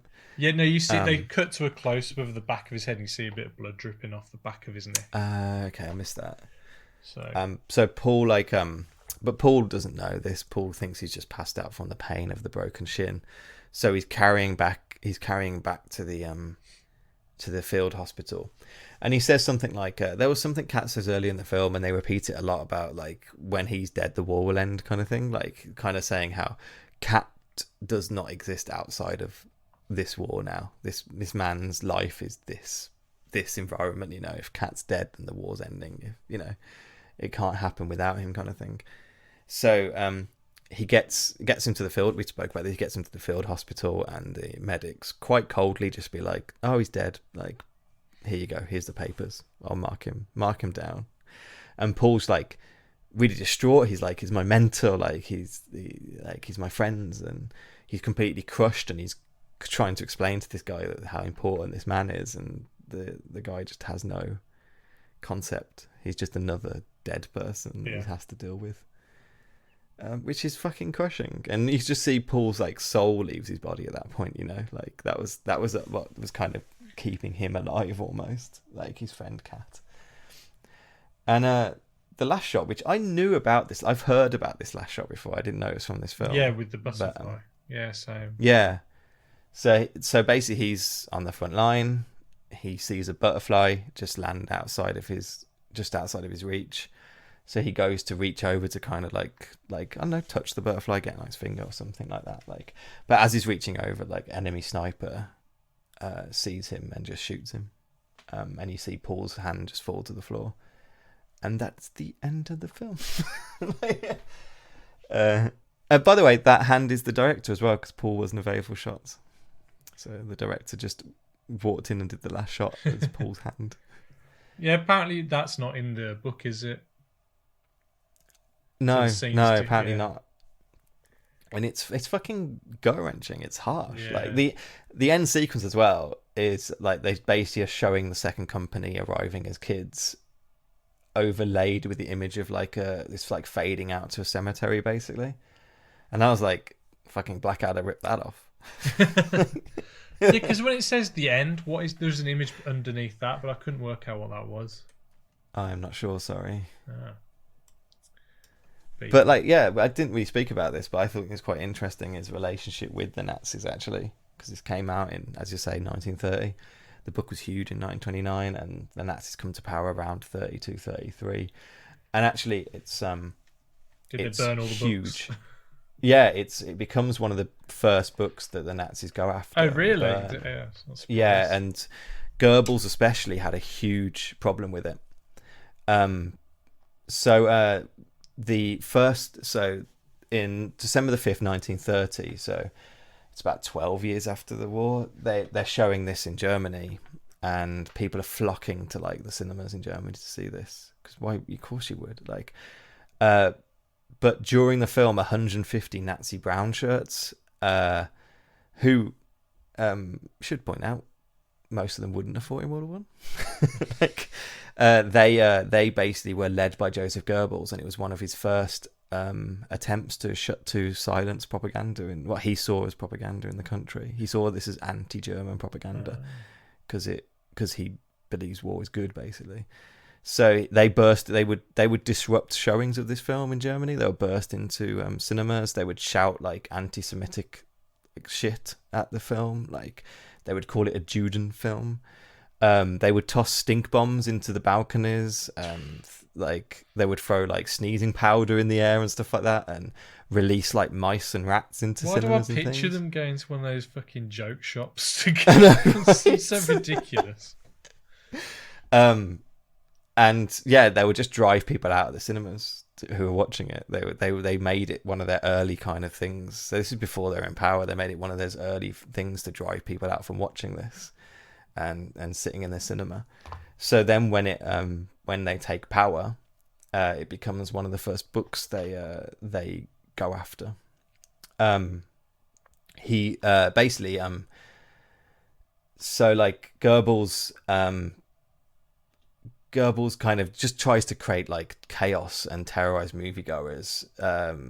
He writes in his diary, within 10 minutes the cinema was a madhouse. You know, the police are powerless, the embittered masses are violently against the Jews. Like, he sees it like as this big success, and he would lead like torch wielding people throughout like cities and cause like riots. He was very proud in Vienna that 1,500 police surrounded a theatre to try and stop them, the Nazis breaking into a theatre. So it ended up with a huge like street fight and other disturbances like that. I think the New York Times described it as fairly polite rioting. You could take a girl to see it. It's really weird description though. Like the Western newspaper was so like minimizing the Nazis at all points. Like so the Universal founder Karl Laemmle, who was a Jewish immigrant from Germany, couldn't understand why the movie was so controversial. So he sent a cable to burning newspapers and ran an ad basically to try and say that the film wasn't anti-German and it was portraying universal war experiences and stuff like that. And it was completely pointless. The Nazi tactics basically worked and almost basically shut down the film in the country almost completely. And the author himself, Remarque, he basically wouldn't really talk about this.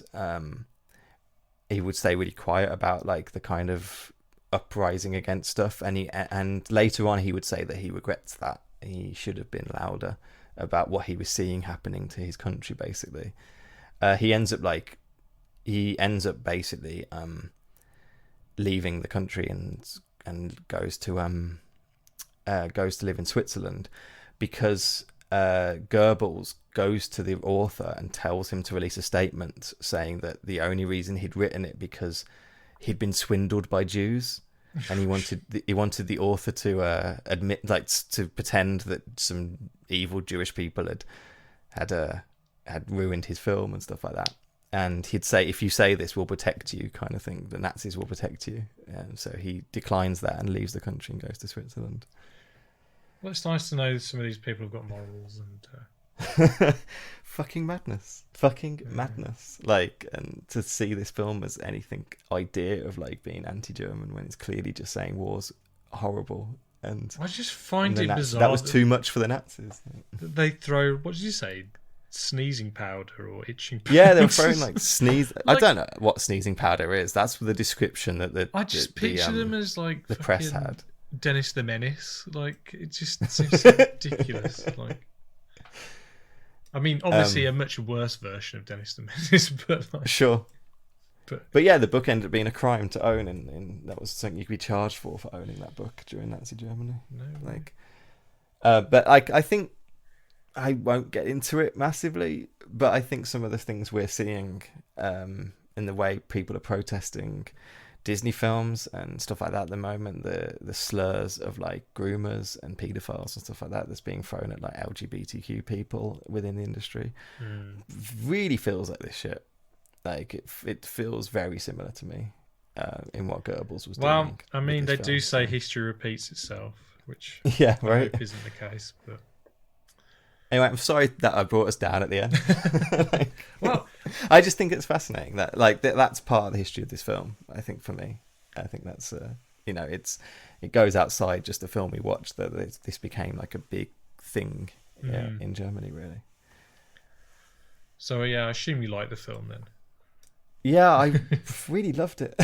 I mean, I loved it. It's hard to say loved it because it's, the subject matter it is. It's so bleak, yeah. But it is a very well made film, and I'm really, really glad I watched it. So, I mean, yeah, I was blown away by some of the set pieces and the filming. It's a 5 out of 5. Some of the war sequences, easily. Me. It's fantastic. absolutely easily. Really, really loved it. What a great start to our miniseries, though. Definitely. And I was a little bit worried. I think this is the 50s were kind of, I felt a little bit in my wheelhouse, and the 30s feel like way outside of I think this my is going to wheelhouse. be really interesting. I'm really looking forward to Yeah. it. So what's next on the docket? I believe we're talking of Germany. We're going to probably the most famous German director. Yeah. Will our old friend dislike me saying that? No, not at all. So yeah, Fritz Lang. We're doing his masterpiece, M. Yeah, I mean, I've only ever seen one film by him, and that's what have you seen? well, Metropolis. Oh, of course. Obviously. Yeah. But I think James is going to join us for M potentially. Yeah, Yeah. that'd be awesome. That'd be good. Like, so I mean, M, it's just an fucking iconic like poster. I'm really looking forward to watching it. Like, and Fritz Lang is just the best character that exists. Him with his fucking monocle. And speaking of James, just a quick shout out. Congratulations on becoming the social media manager for George A. Romero. That's pretty awesome. Yeah, fucking awesome. Yeah. We'll talk about that more next week. Yeah, maybe. definitely. Asking what that involves. All right, well, it's been great actually recording again for the first time. Yeah, it has in been. a couple of months. I feel like this is a 17-hour long episode. 3 hours so far, I think, recording. Oh yeah, I've got to do my sign off now. What do I do? I can't remember now. Right, well, thank you very much for listening, and please don't forget you can reach out to us on Twitter. We are at Adjust Your Track. That's with a YR, not a your. Please don't forget to rate, review, and subscribe on whatever platform you listen to us on. And yeah, if the picture's bad, don't forget to adjust your tracking.